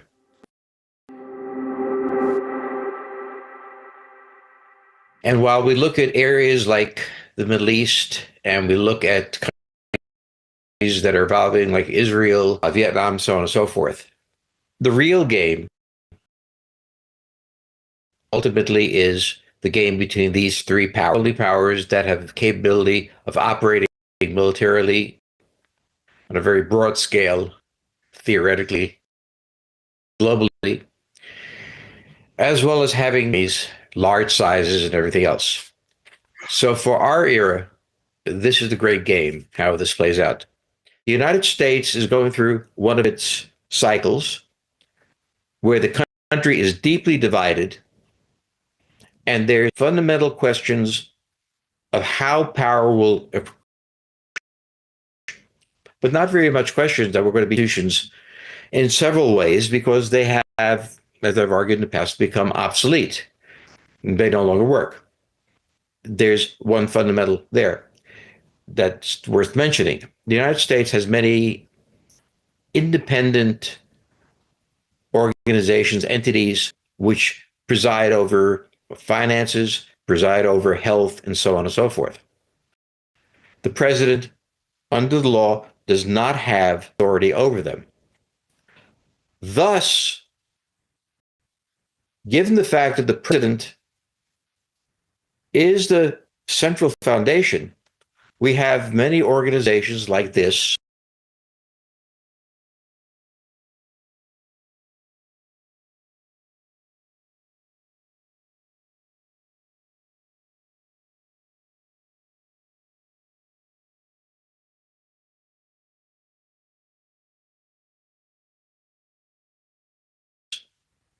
that are not answerable to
anyone who is elected. This is a very strange.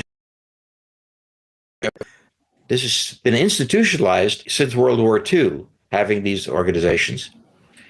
And when you look at it, and I really couldn't care less about it.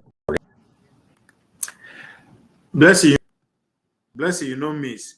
So we're waiting at us that the other book that I recommended, The Calm Before the Storm, right, by George Friedman. So now the George Friedman bit is. George Friedman, if you want to understand why what the Trump administration represents, if you want to understand the times that the Americans are in now, you have to read that. I was able to break it down that every 80 years, America undergo what they call institutional change. They overhaul all the institution, which is pretty much what Trump is doing. And everybody say, oh, it's a dictator, but it is a policy that was set from over almost 200 years ago. So it has nothing to do with Trump. So if you want to understand the socio-economical change too, you also have to read that book. So what man is doing with his child, with his video when they drop pretty much, I don't know, banner every week, is he gives you the real policy analysis, right? If Trump threatening Nigeria with this genocide of everything, if to see a real policy of not be all this shenanigans, so all right. But again, they will also tell you the reason why Trump did. So what am I trying to say? This scam people analyze the policies, why pretty much every other person analyze the politics, the shenanigans of Trump. They focus on Trump with the personality, but the man analyze the policies instead. So you say anything. So I don't really mind it, but it really violates the Constitution because there are three branches of government: the presidency, the legislative, the judiciary. These organizations are not answerable to any of them, except for whatever limits Congress placed on them, and therefore took away presidential power. So the United States is in an institutional crisis, as was predicted, and needs to structure this. And the level of loathing between these two sectors and within these sectors is profound. There's also a culture war going on, an economic war going on, and therefore our relationships with other countries very, very differently. One faction wants to reduce the amount of exposure the United States has to wars. The other faction wants to be more deeply involved in the world. The argument of the anti-wars faction, which right now is the right, which used to be the left wing, was anti-war, is that we cannot be responsible for being involved in wars. That is, we've been down to Afghanistan, constantly in war in the past 80 years, and it should end. The other statement is, if the world would become a much more dangerous place for us. Therefore, a forward strategy, as we followed in the Cold War, is more rational. Either way you play it, by a very small margin, the president was elected, larger electoral by numbers, small. This crisis was predictable, is going on. Therefore, at this moment in history, all three of the major powers are in the midst of fundamental crises. That also means that when they interact, it is based on these crises, in part, that they do.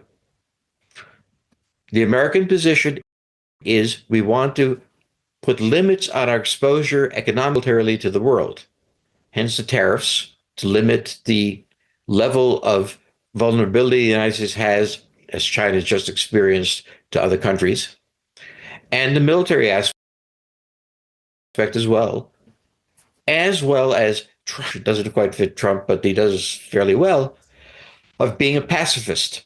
He's the one who wants to get the Nobel Prize. That's his claim for it. But more importantly, he's actually engaged in stopping wars.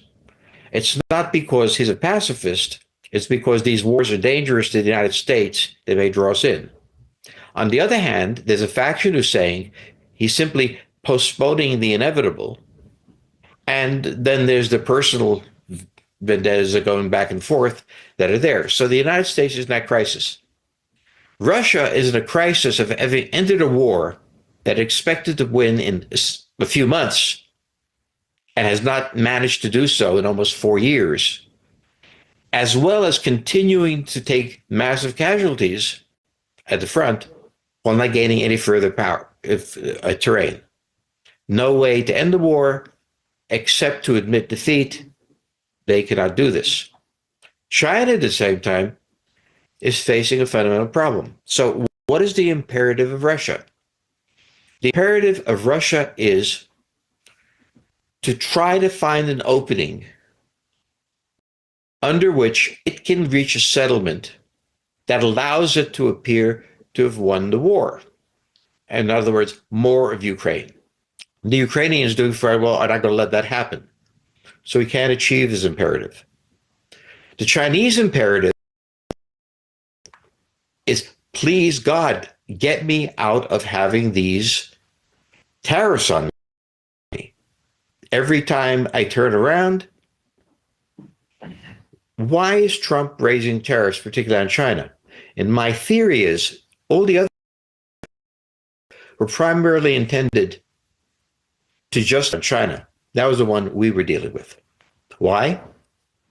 Because China has become a fundamental economic entity for the United States. At the same time that it holds a hostile relationship militarily to the United States. This is I've talked about this before, how the Arab oil embargo almost wrecked the American economy in the 70s and was a great contributor to the crisis of the 1970s. So there are now two levels of talks going on between the United States and China. There are the economic talks that are quietly going on. There are also now military consultations that are going on. The American view is, unless the Chinese stop appearing to be, in point of fact, they're not very aggressive at all, but stop appearing to be aggressive, we cannot allow ourselves to become dependent on you. And so these negotiations have to end, from the American point of view, with China changing its foreign policy to the United States. The United States is prepared, as with Russia, to do business with China. Now, one of the interesting things in the past few months, aside from everything else, is the reduction of Chinese exercises in the Pacific Ocean. Also, where a few months ago we saw constant blockades being thrown on Taiwan, they've stopped doing that.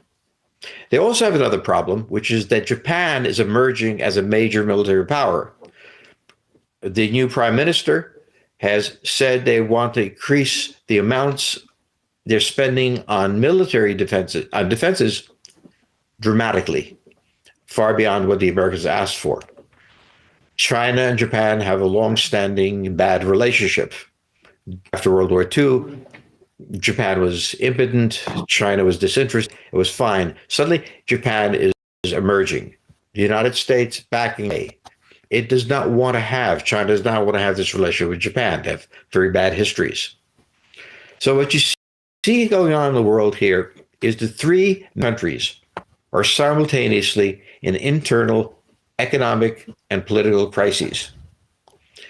That makes the situation less predictable, potentially more dangerous, or potentially less dangerous. Less dangerous in the sense that everybody's focused on the inside, except for the interest of the Chinese for the American access, interest of Russia for the rest of Ukraine.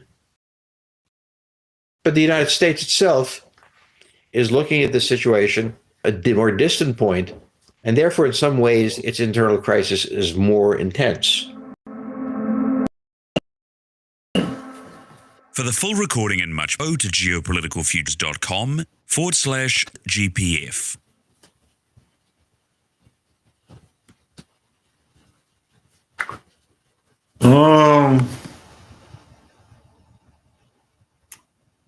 Middle Peace. Who they beat you again? He they cry so.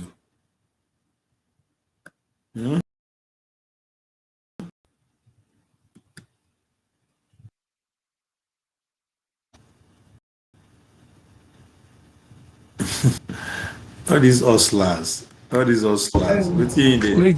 the conversation. These hustlers they talk again. 7 or 8 p.m. You see, America is playing game. Not be waiting they're supposed to play with that. They don't stop you from playing your own game. Why you don't play your own game now, Middle Peace? You can't tell people should not play. Let me listen to this hustler. What did you say the time? 27 minutes.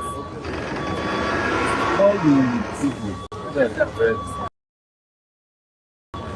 No, let's we were at the Federal High Court in Italy where we filed the 500 against this incompetent commissioner of our stream. I'll tell you a little bit of history of me and Jim. Jim was the guy who used to work with Araki when I first started. Years ago, 2019, when he arrested the publisher of People's Gazette, he was a disastrous PR. But while we were there, he went and got from the gas center. So I came to Lagos because he invited me. I just left Cape Town. I heard that said I cannot come to Lagos. I said, since you said I can't, and I'm the kind of person that goes to places where I'm not invited. I came to here to participate in a protest. This guy, one of the most loquacious, one of the most unprofessional person, was shouting on TV that nobody has the right to protest in Lagos. How can the police commissioner say that people don't have rights to protest? And then when he discovered I actually went to the protest, he then got upset. He lost his mind and declared me. We decided that we challenge him in court. That's why and we've been here since our case was the last to be heard Justice Kakuchi, and he graciously granted our order from any attempt to declare me wanted. Because I really badly need that 500 million. And when I do get it, I will use more ever. Which is On the strength of what I'm telling you guys, when you look at Nigeria and you see what guys pay attention to prioritize, you understand why I say everybody must rise up in this country once and for all. You don't need Donald Trump to tell you that these guys are good. And Donald Trump is not different from them. Anyways, let us, and I volunteered myself. And all these guys you see behind me, and those of you who are behind the camera, have all volunteered yourself. You are ready to take the risk. Yes. It can't get worse than this. You are already a slave in your country.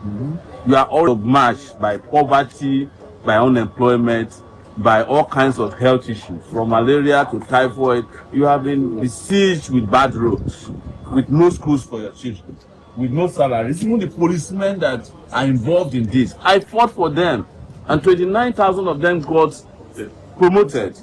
But the next day they came and broke my hand. The CSP came and broke my hand. The following 2 weeks, another CSP took me to Kuje. But that's not, I'm not complaining. I have said this. Fight for justice doesn't see whether you are Yoruba, Igbo. It doesn't care whether you're female, you are young or old. I don't even care about your sexual orientation. For everybody. And it doesn't matter whether you like me or not. But I believe in our lifetime, this country deserves better. And that's why I want to thank our lawyer who drove all the way. He was driving all the way from London, filing this lawsuit. And now it has been heard and the judge has done justice.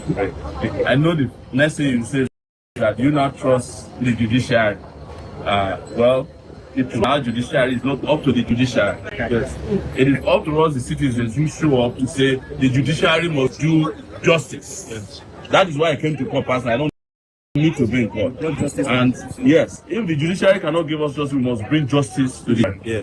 So, of course, I thank the judge for having the courage, even when it was late in the day and it was his last case, and he was very tired. He still took the case. But I know that they have other plans. In fact, I just read that in Abuja, the DSS were trying to declare me wanted while I was declared wanted in Abuja. I mean, in Lagos, yes. Because they said I called Tinubu a criminal. And I keep saying, is Tinubu not a criminal? If it's not, has Donald Trump not proven that he's a criminal by aiding and abetting people who are killing people they say Christians? That position is not that there's no genocide. There's genocide, but it's not against Christians alone. There's genocide against everybody in Nigeria. There's genocide against Muslims, Christians. There's genocide that is carried out against Nigerian people, against the poor. Hunger is the source of genocide. That in itself is genocide. Starvation of people deliberately is genocide. Paying people peanuts instead of salary, make them live, is genocide. People's houses that they labor and sweat to build is genocide. Most of those people don't have house to go and kill themselves, or something will kill them. When you kill somebody's source of livelihood, you have committed some kind of genocide. But they want definition of genocide. But we are telling you that this is our own tradition of genocide. Because we do no genocide now. It's lawyer you can take over. This is very important. You know, this matter is before the court now. We have this matter before the court, and this process in my hand is being taken. Having taken this, we can validly as lawyers comment on this matter. We have a motion on notice before the court. We are leaving that one out now. The orders granted by the court, specifically read it out as a notice to the Commissioner of Police of Lagos State. The court granted an interim injunction restraining the respondent, particularly the Commissioner of Police of Lagos State, from harassing, from with arrest, from arresting, under declaring, representing, or in any manner portraying the applicant as a wanted person, pending the hearing of the motion on notice. That is the first one. The implication of this is that the declaration made by the Commissioner of Police of Lagos State on the 3rd of November 2025 is now empty, is void, based on this order of court. And we must say this clearly. We must return power to our court. Just like Mr. Amoyele Sowore has said, you should People should not ask us whether we trust our courts. If police they are chasing us everywhere, and we still come before the courts, and we in apprehension whether we can get justice, where do we now go? Where do we go? We have our hope here. Yes. It's like somebody married. The fact that you are married does not mean you trust woman. Yes. Or you need to marry. If the woman disappoints you, fine. If it doesn't, then you can now be an example of a good marriage. We have hope in the court. The example of that hope now has just been justified and validated today. The same method by the court. And this is also a notice to the police.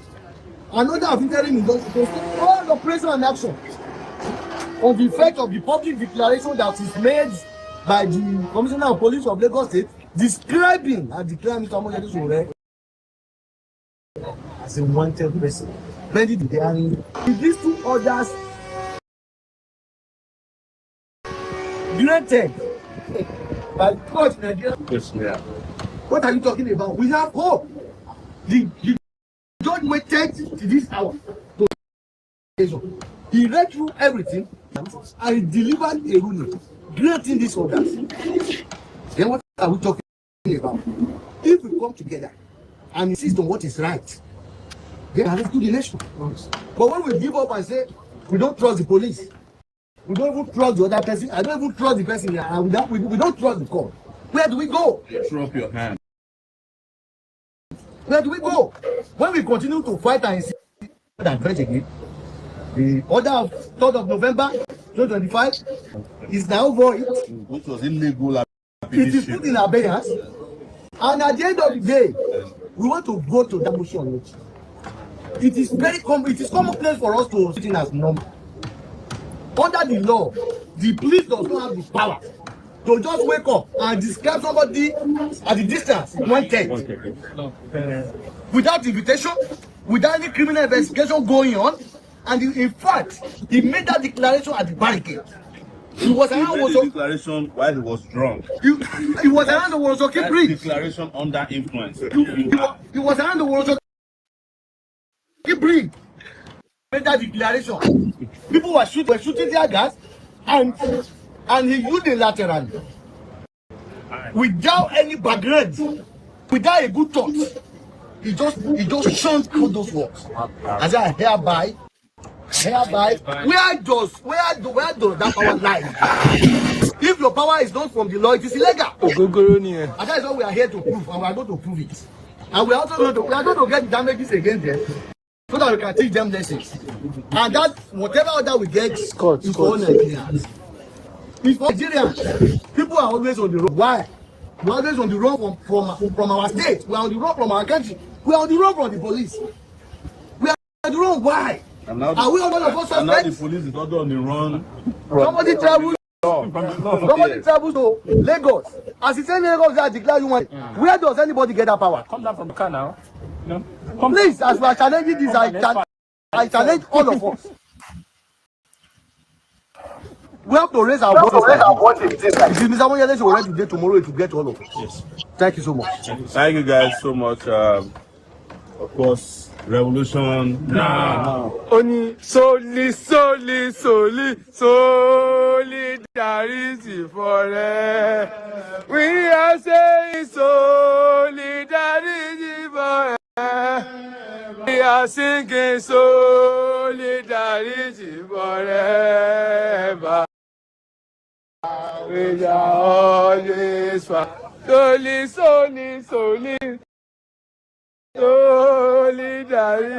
forever.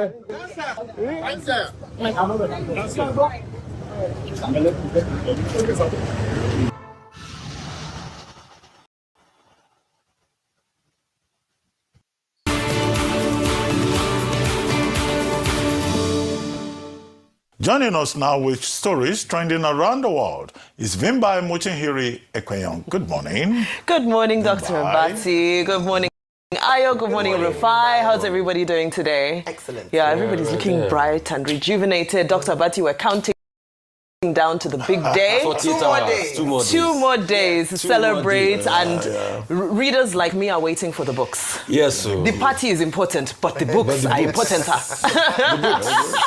It's not just one book, actually. Multiple books. 3 books, have you? Yes, 3. Yes. 3 books. Would have been pointed if it was just one. Exactly. The What better way to scholar, Dr. mark Bati. a milestone, such a milestone? 63 books. books and a big party. Can you tell us the Sorry title? if you haven't been invited.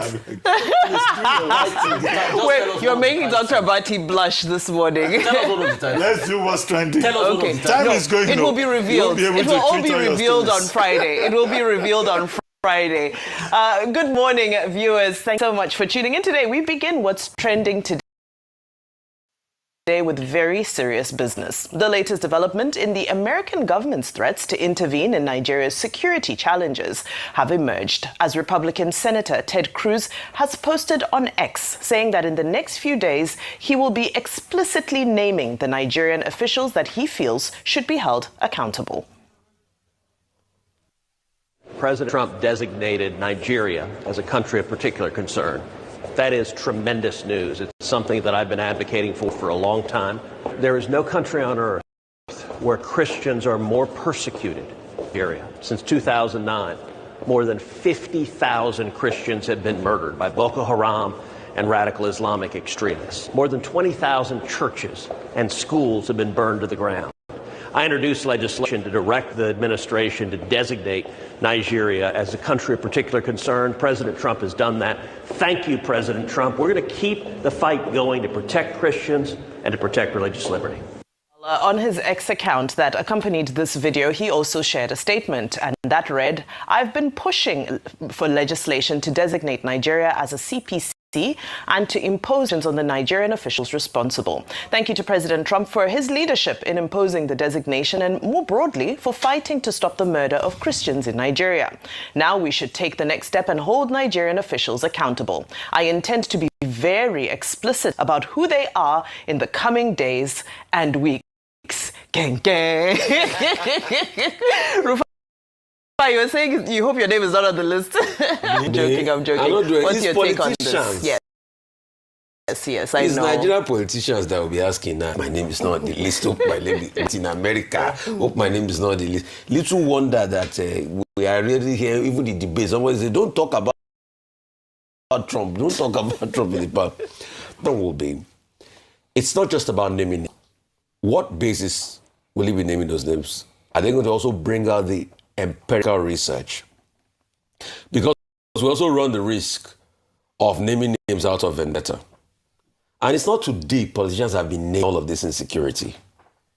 But some politicians have come out to say, oh, it's out of vendetta. So we would like to see based on the intelligence. So for me, it's not about the naming of names, which I wanted Cruz to name. Because it's not today we're having names in Dubai of terrorist financiers. What happened? We didn't get anything out of it. So if these names can come out, yes. But also the research behind the names, the intel. So America can release that credible intel so we can see it. But if you are just naming names and all of that, I don't think that's the way to go. We must also see the research and the rigor and the knowledge system, because a lot of people have died. Mm-hmm. And we have no idea what it means to lose somebody that ought not to die. Mm-hmm. There are many cases. People have called me in the middle of the night for kidnapping like that, for killings, across this country, for Zabaramari farmers. There's lots happening. And people must be made to account for it. But most importantly, like I argue, apart from the calisthenics of the West and their own interest, we should solve that problem internally. Vimba, Nigeria has the capacity. We are ECOMOG. We shelled out $15 billion to defend other African countries and bring peace to Liberia. The peace in Liberia today, the peace in Syria alone, Nigeria did it. Why can't we do it for ourselves? Very well said. I think it comes to the fundamental issue that the killings must stop, the insecurity must be tackled head on, and we all need to be unified in how we decide to approach that and do that in a very effective and quick way. Well, in Related news, there was a mild drama in the Nigerian Senate when the Deputy Senate President Barau Jibrin criticized US President Donald Trump and said that Nigeria is a sovereign state and that he, Jibrin, is not afraid of Trump. Well, this followed a perceived reluctance of the Senate President to speak on Trump's threat of military intervention in Nigeria. Well, let's take a look.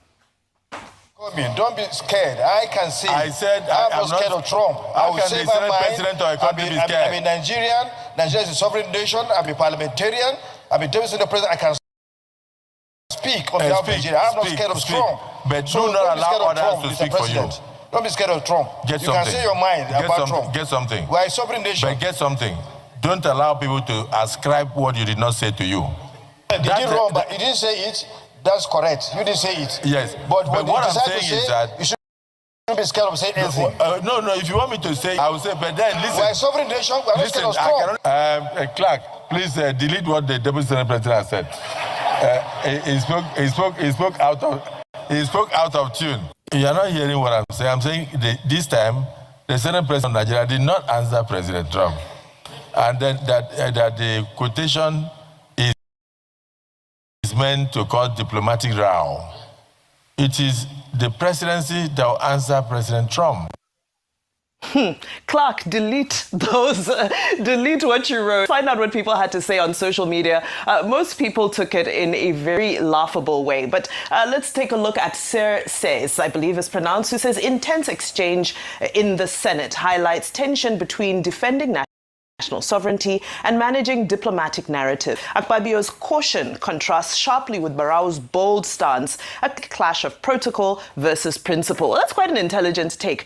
Tigo also came and said, now everyone is talking. Now we are acting like people are dying, not the silence we've been having all this while. Just a tweet from Trump did all this. Go and fix the insecurity. It is not to be shouting sovereign country up. And lastly, on a more humorous note, Big Fave said, Akpabio be like, no be me when I go put for problem. He doesn't want to join his name in it. Dr. Abati, your take on these issues? No, this is my view. I think both senators are right. Yesterday, Ayo here was talking about the need for a united response from government so that we don't have people either talking across purposes or a cacophony, of voices on the particular matter. And I think that is the basic principle. Now, I think it's unfortunate that up to this point, we don't see that, coordinated response.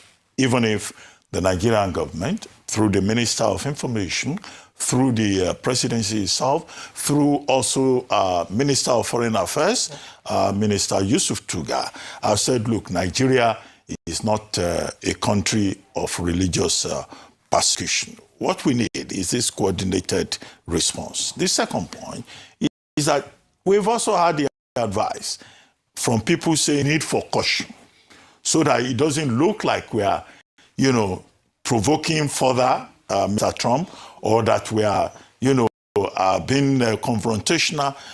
This same that has threatened that he will put boots on the ground.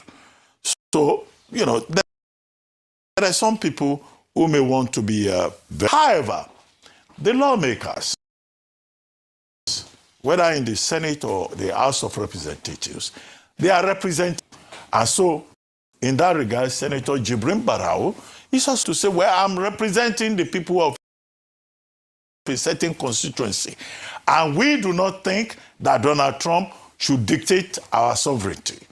And I think, he has the right, he's entitled, because the people, they are representing Nigerians, and they have the right to speak up for their constituents and to express a particular view. So to that extent, he's right.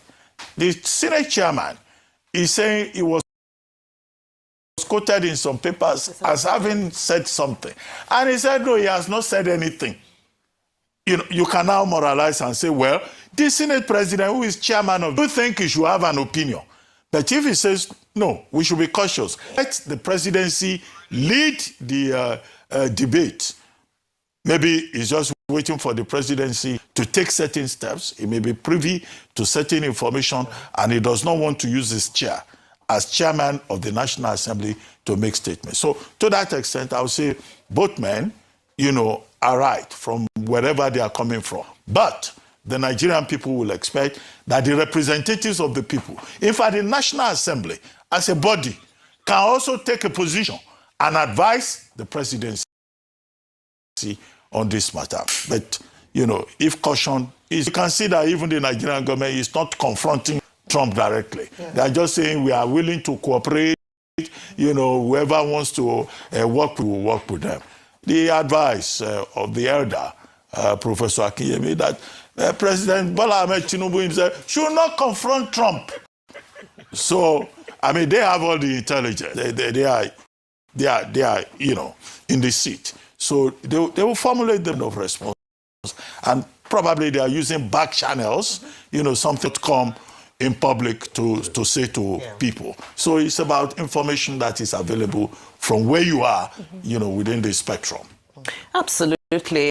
It is a very delicate issue, and it's not made jest of, and it's not trivialized, because these are people's lives very at delicate, stake. Because we don't want trouble in Nigeria. And then, Zimbabwe people will say, well, Vimba, you are not part of their problem. Come back to Zimbabwe. We want you here. Exactly. No, don't worry. We're here together. We're in it together. No, she has critical assets that are Nigerian. I will not run. Yes. Okay. Nigeria recognizes dual nationality. She can take her children to our country. It will not come to that. It will not come to that. I have faith that it won't come to that. Yes, caution is very important. And I'd love for you to tie everything together, because unfortunately the House of Representatives didn't actually get to discuss this issue yesterday. This is because they were thrown into a rowdy session on Tuesday after lawmakers rejected a motion on land allocations at the Lagos International.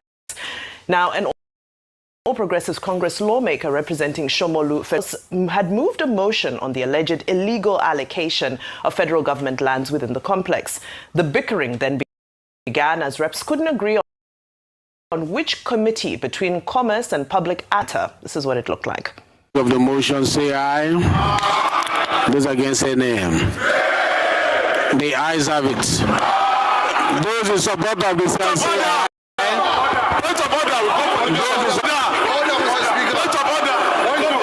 Mr. Speaker. Those in support of the second leg of the motion, say aye. Those against, say nay. The floor is yours. Honorable Akala, move your motion. You are protected. Sit down. Honorable Akala, move your motion. Sit down. Sit down. Sit down.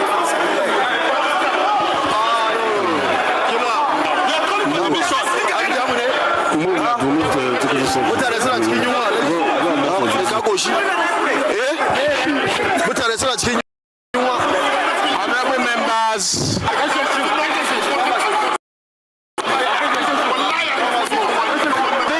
think there is something bothering you want to discuss. So I will ask that the chief whip move that will enter into executive section. Well, after that rancor, all other motions were rejected in protest. So the House didn't even get to discuss issues to threats from the US, as well as another motion to discuss the setup of a military base due to insecurity in Kwara State. Well, meanwhile, outside the National Assembly, it wasn't just rancor inside, outside as well.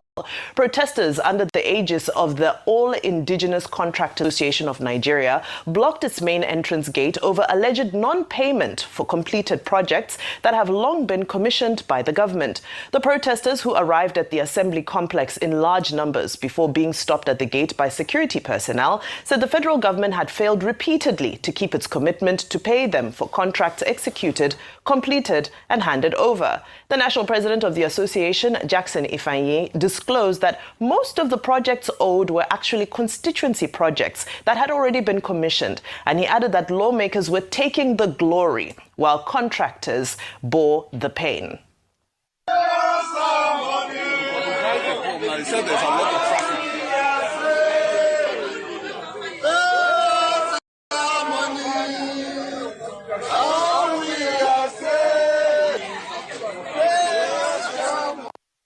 Well, the reps responded to this protest by initially moving to suspend plenary. They've since rescinded that decision and appealed to Minister of Finance and Coordinating Minister of the Economy, Wale Edun, for the Implement 5 budget.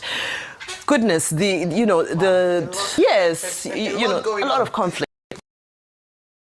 Well, first of all, my first response to that video is that this is painful and it's unfortunate that people who have worked have to resort to coming out with placards and protests for their monies to be paid. A number of things that we need to, that we need to talk about. Number one is when contracts are awarded, the process through which contracts are awarded, and that the amount of money promised or allocated to a particular project is actually worth the cost of the project, because there are always debates around that as to how much money was actually spent for a particular project. That's one. The second is the funding of our budgets, the budget performance. And we put this side by the administration's announcements of revenue performance, more revenue generated. FIRS has come up with its numbers. The presidency is asking for loans upon loans. Another matter that was discussed yesterday was Senator Akpabio reading out a letter of the president's intention to borrow 1.1 trillion naira to pay local contractors. That also happened yesterday in the Senate. And so we all these things and we wonder, so where is the money? Why do we have people who have worked and have done projects or commissioned projects now coming out of... And so yes, they can lay the fault at the feet of the Ministry of Finance, saying that pay what's provided for in the budget. But even more so would be, number one, was money added to this project? Because we have said that, we've been able to meet some of our project commitments because of the revenue that was generated. And then number two, if the money was not released, the monies that have been announced again and again, where are they going to? And that's why we consistently say that it's not just about announcing about revenue generation, increased revenue generation, where the revenue goes to, infrastructure, and what it does. If it hasn't happened that way, then where has all that money gone to? Transparency, accountability is what we continuously ask for, as a people. And I don't think that this administration has done well by that. So a good response to that would be the amount of money that has been celebrated, whether from the EFCC recovering stolen loot or from areas coming to say that they've been able to surpass previous years and previous administrations. Where has that money to, and why do these contractors have to come out to protest? Beyond that, when it comes to land matters and issues around land, we now see what the priority is for us as a nation. We have a hot topic that concerns security. We all are talking about how, let nothing happen to us. We're even discussing your plans as to whether or not you're staying back. And the senators are concerned about allocation. It's an important matter. Let's not, it's an important matter. But you talked about what's happening in Kwara State. Kwara State has been crying out as to the killings happening in the state. We have talked about this on the table a number of times. These are critical matters of states that ought to be debated in the Senate, or at least spoken about. But we're talking about land, they were arguing, and in important matters we're not suggesting jokes, and a lot of times about, keep quiet, don't keep quiet, off your mic, don't off your mic. That is not what these representatives were elected for. That's not the platform that the people gave us. And I think as a matter of urgency, we must take security matters very seriously as a nation. Things are important when it comes to land allocation in a state, in an area, in a senatorial district. But even more important, as a matter of interest for the whole of Nigeria, is this issue around ending terrorism once and for all. And that is why, as I end, I'm excited about Senator Ted Cruz's list. But more important is the political will to deal with the outcome of that list. We have said it again and again. It's not a matter of lack of information or intelligence. They know who these people are. It is, would they have the courage to fish them out and actually there be consequences meted out to this? That's the big question. Okay, one, my problem with Senator Ted Cruz is that, he started all of the, call for sanction against Nigeria and all of that. But statistics, he says 50,000 Christians have been killed in Nigeria. What is the source of that figure? Mm-hmm. He said 20,000 churches have been burnt down. What is the source of that figure? Trump himself referred to, 3,000, right? 100 Christians having been killed. Another said, 15,000 persons have been killed. So you just get all kinds of figures, and each person throws up the figures, just to satisfy the objective of their, statement or intervention. I think that the biggest problem that we have in Nigeria, whether it's with regard to population or with healthcare or to education, is that we have conflicting figures. We just had a gentleman who wants to be governor of Anambra State. He doesn't even have basic statistics. How can he plan if he has no idea of basic data in that state? Number two is the indigenous contractors who went to the House of Reps to protest. Now, indigenous contractors have always been protesting. I think they said at one point that they are not being given. I think on road construction and all that, they will say, oh, they should give us contracts. But it is also the case that many of these indigenous contractors sometimes fail. They will collect mobilization, they will not deliver. Isn't that the issue with the stadium at Ugborodo? The NFF is saying, we paid the contractor. The contractor did not go to site. And there will probably be many cases like that. The second thing is that, these contractors now say, okay, pay us constituency projects. We've always made the point about constituency projects, that there's something dubious about these constituency projects. Let them identify those constituency projects.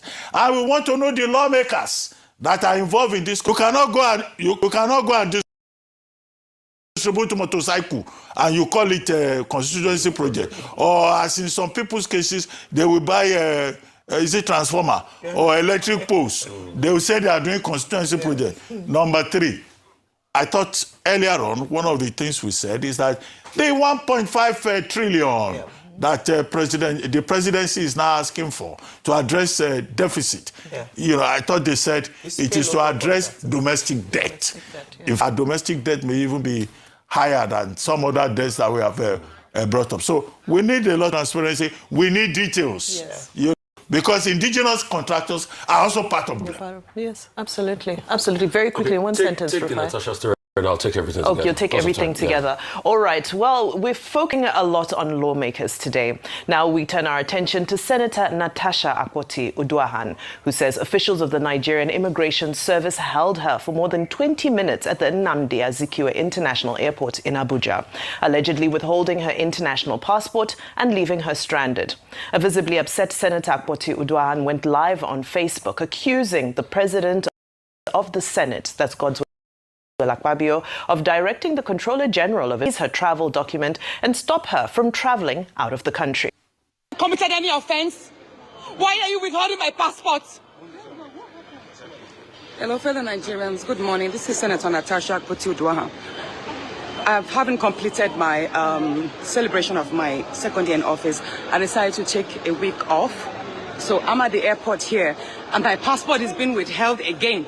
The same thing happened last time where my passport was seized. I have committed no offense, and there is no order from the court to withhold my passport and deny me traveling. The last time this happened, the officer in charge told us that the Senate President, Godswill Akpabio, instructed them to withhold my passport and prevent me from traveling because he said each time I travel out of the country, I smear the country's image by granting interviews out in international media. Please, can you tell them to release my passport and this embarrassment should stop? Well, her passport was later returned to her, and Nigerian Immigration Services did say that it was just part of normal procedure, according to them. Routine check. Okay, so I've had many arguments as regards this Natasha's matter. In fact, somebody that worked in immigration had sent an opinion piece that said, in fact, it's a routine check that normally, when senators are leaving the country, they should be president and all of that. Made some arguments. Yeah, that's his argument. But all I just want to ask is, did Natasha Akpoti complain about this routine check prior to February this year, before she made those allegations against Senator Akpabio and the fight started? Please, you people answer the question. Moving on, let me talk about a matter that's more important, and that's why I was raising my hand to speak. Vimbai, I'll give you an instance of the kind of messages I received. That's why I shout out on air. and I speak vigorously, and people can't understand. They think it's all theatrics. I'll read this message to you. While we're on air, Dr. Tochukwu Mbanugo, a consultant neurosurgeon at Nnamdi Azikiwe University Teaching Hospital, has been kidnapped for a couple of days now. We have not found him. There are two possibilities. He might leave, he might not leave. A neurosurgeon. You know why this hit me? And I get emotional thinking of this. Close to 15 years ago, my father had a tumor in his spinal cord. It was because of the work of a neurosurgeon, Dr. Rabiu Taufik, that helped my father live a couple of other years before he passed in 2022. Neurosurgeon. If Nigeria has up to 200 neurosurgeons, I'll be surprised. 150. 150 neurosurgeons. And one of those people are kidnapped. We might be here talking about him not making it.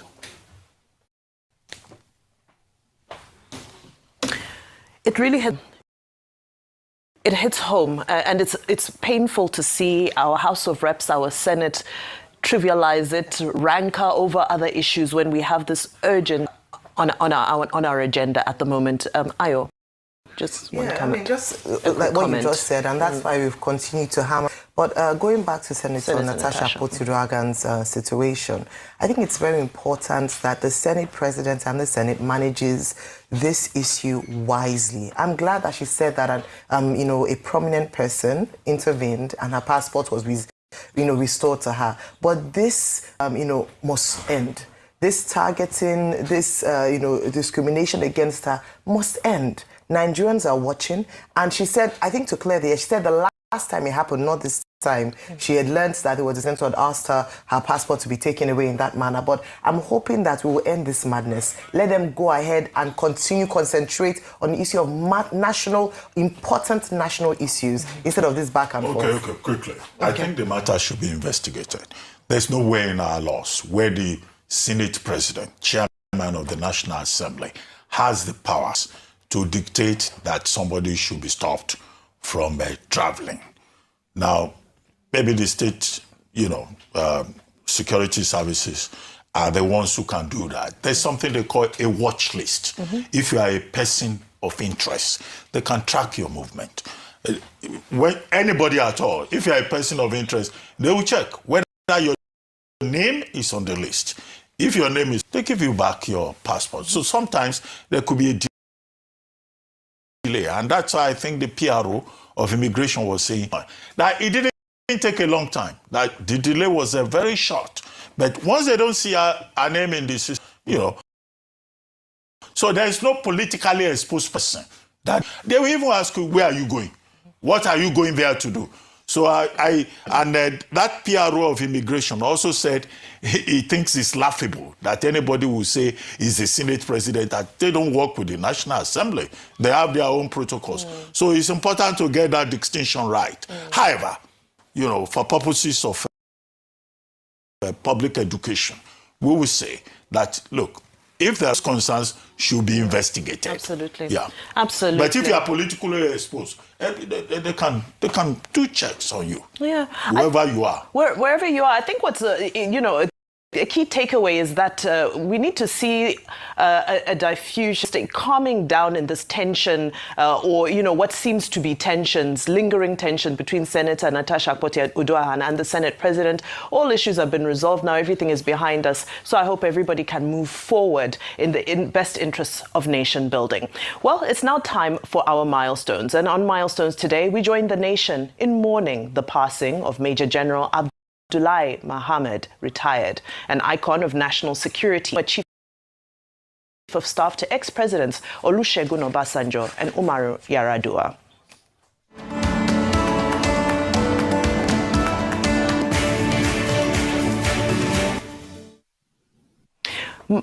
Major General Abdullahi Mohammed, who hailed from Ilorin, Kwara State, reportedly died around 1 a.m. on Wednesday in Abuja at the age of 86.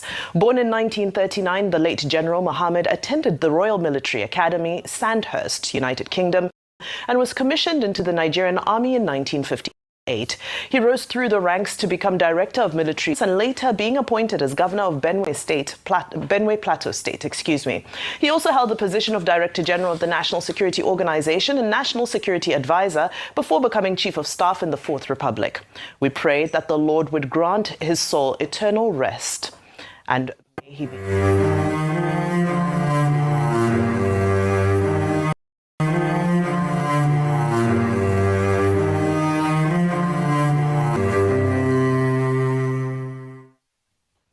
May his soul rest in peace, and we pray for his family, his loved ones, and all who miss him dearly. Now, still in milestones, on a different note, today we celebrate a trailblazer of Nigerian banking, founder and chairman of Zenith Bank PLC, Dr. Jim Ovia, CFR, CON, as he marks his 74th birthday.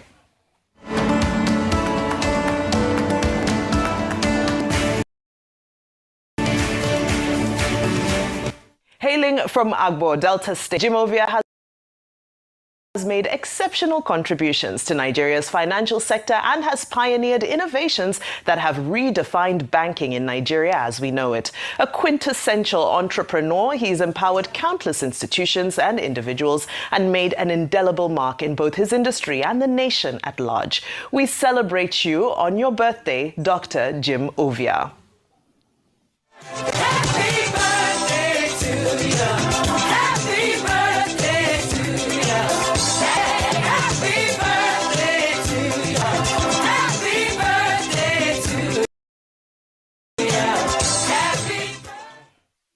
Happy birthday to Dr. Jim Ovia, the godfather of banking. And he's left such a remarkable legacy in the banking industry. And I think also, of course, I must mention that he's also giving the first female MD of Zenith Bank, as founder. So he promotes look like 70. No, he doesn't. No, he doesn't. He looks very young. Fantastically It's good to have money. Everything you do, just have money. I think that's all we have time for. Congratulations. Happy birthday.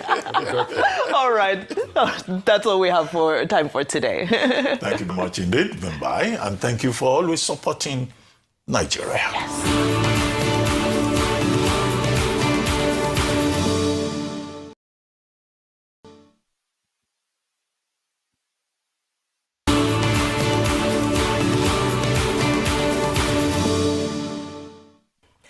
China has declared firm support for Nigeria's government, stating it backs the country's right to pursue her own development path suited to national conditions. In a statement on the Chinese embassy's website in Nigeria, China's foreign ministry spokesperson Mao Ning emphasized China's opposition to any country using religion and human rights as excuses to interfere in Nigeria's internal affairs. The response is against US President Donald Trump's recent threats of potential military action in Nigeria over alleged persecution of Christians. China explicitly threatening other countries with sanctions and force, position against such interventions.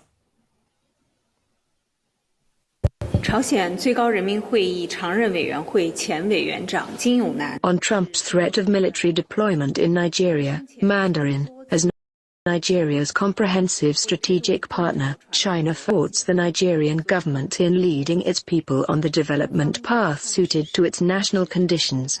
China firmly opposes any country using religion and human rights as an excuse to interfere in other countries' internal affairs and threatening other countries with sanctions and force.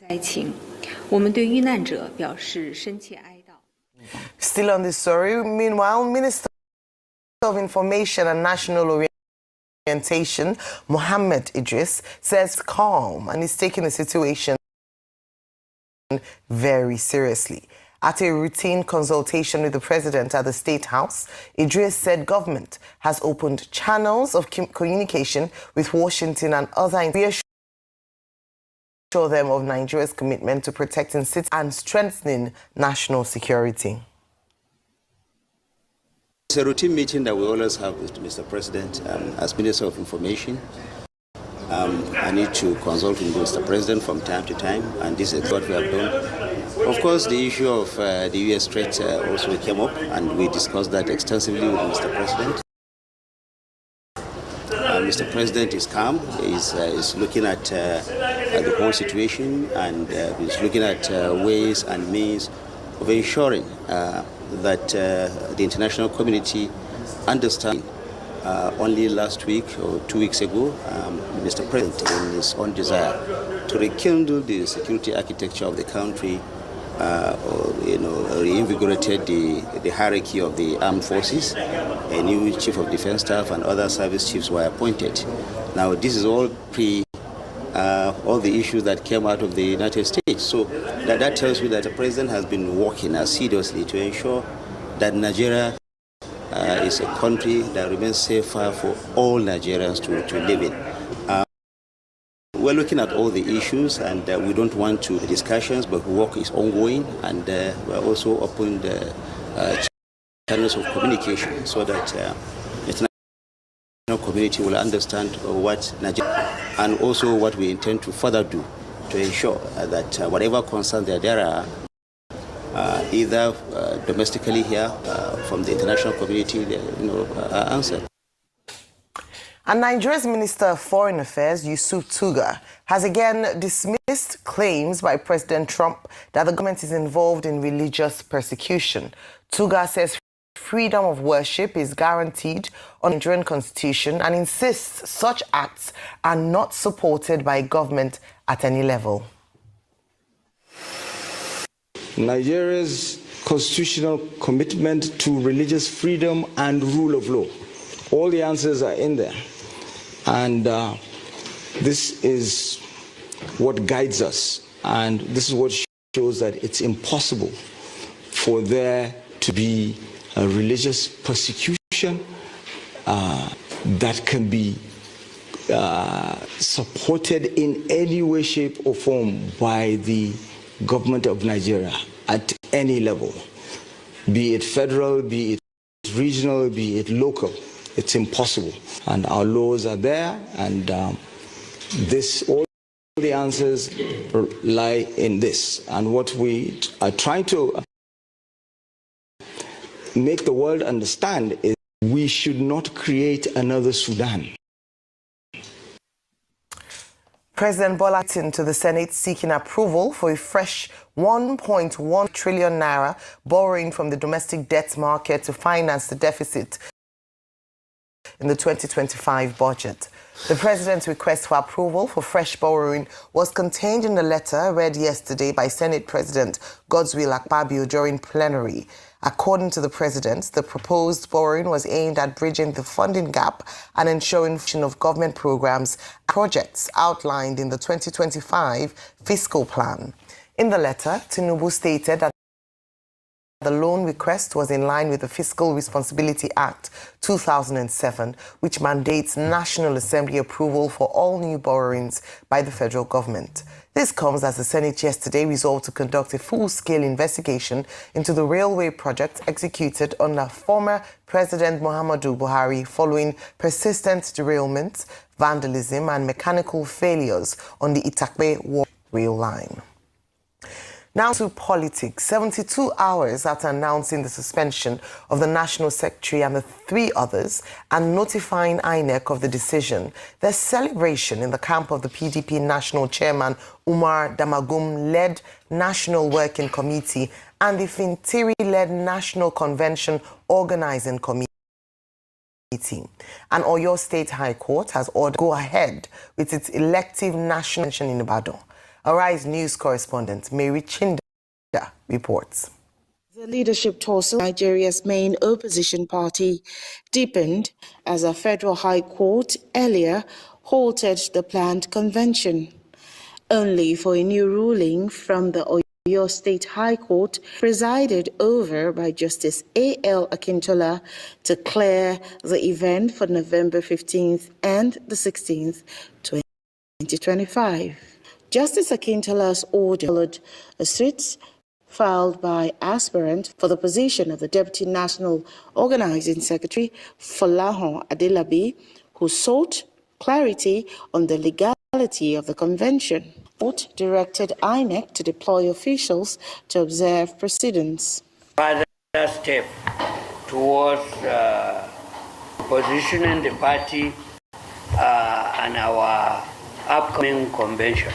Embattled PDP National Chairman Umar Damagum had earlier reaffirmed the party's NWC's resolve to go ahead, saying no one can hold the party to ransom, while promising a transparent and credible exercise in Ibadan. In contrast, the PDP National Ex-Official Forum, in a statement by its chairman, Clement Faboyade, described the decision as a victory for justice and internal democracy. The Oyo State PDP chairman has also hailed the judgment, calling it a decisive step towards repositioning the party for the 2027 general elections. So we are happy.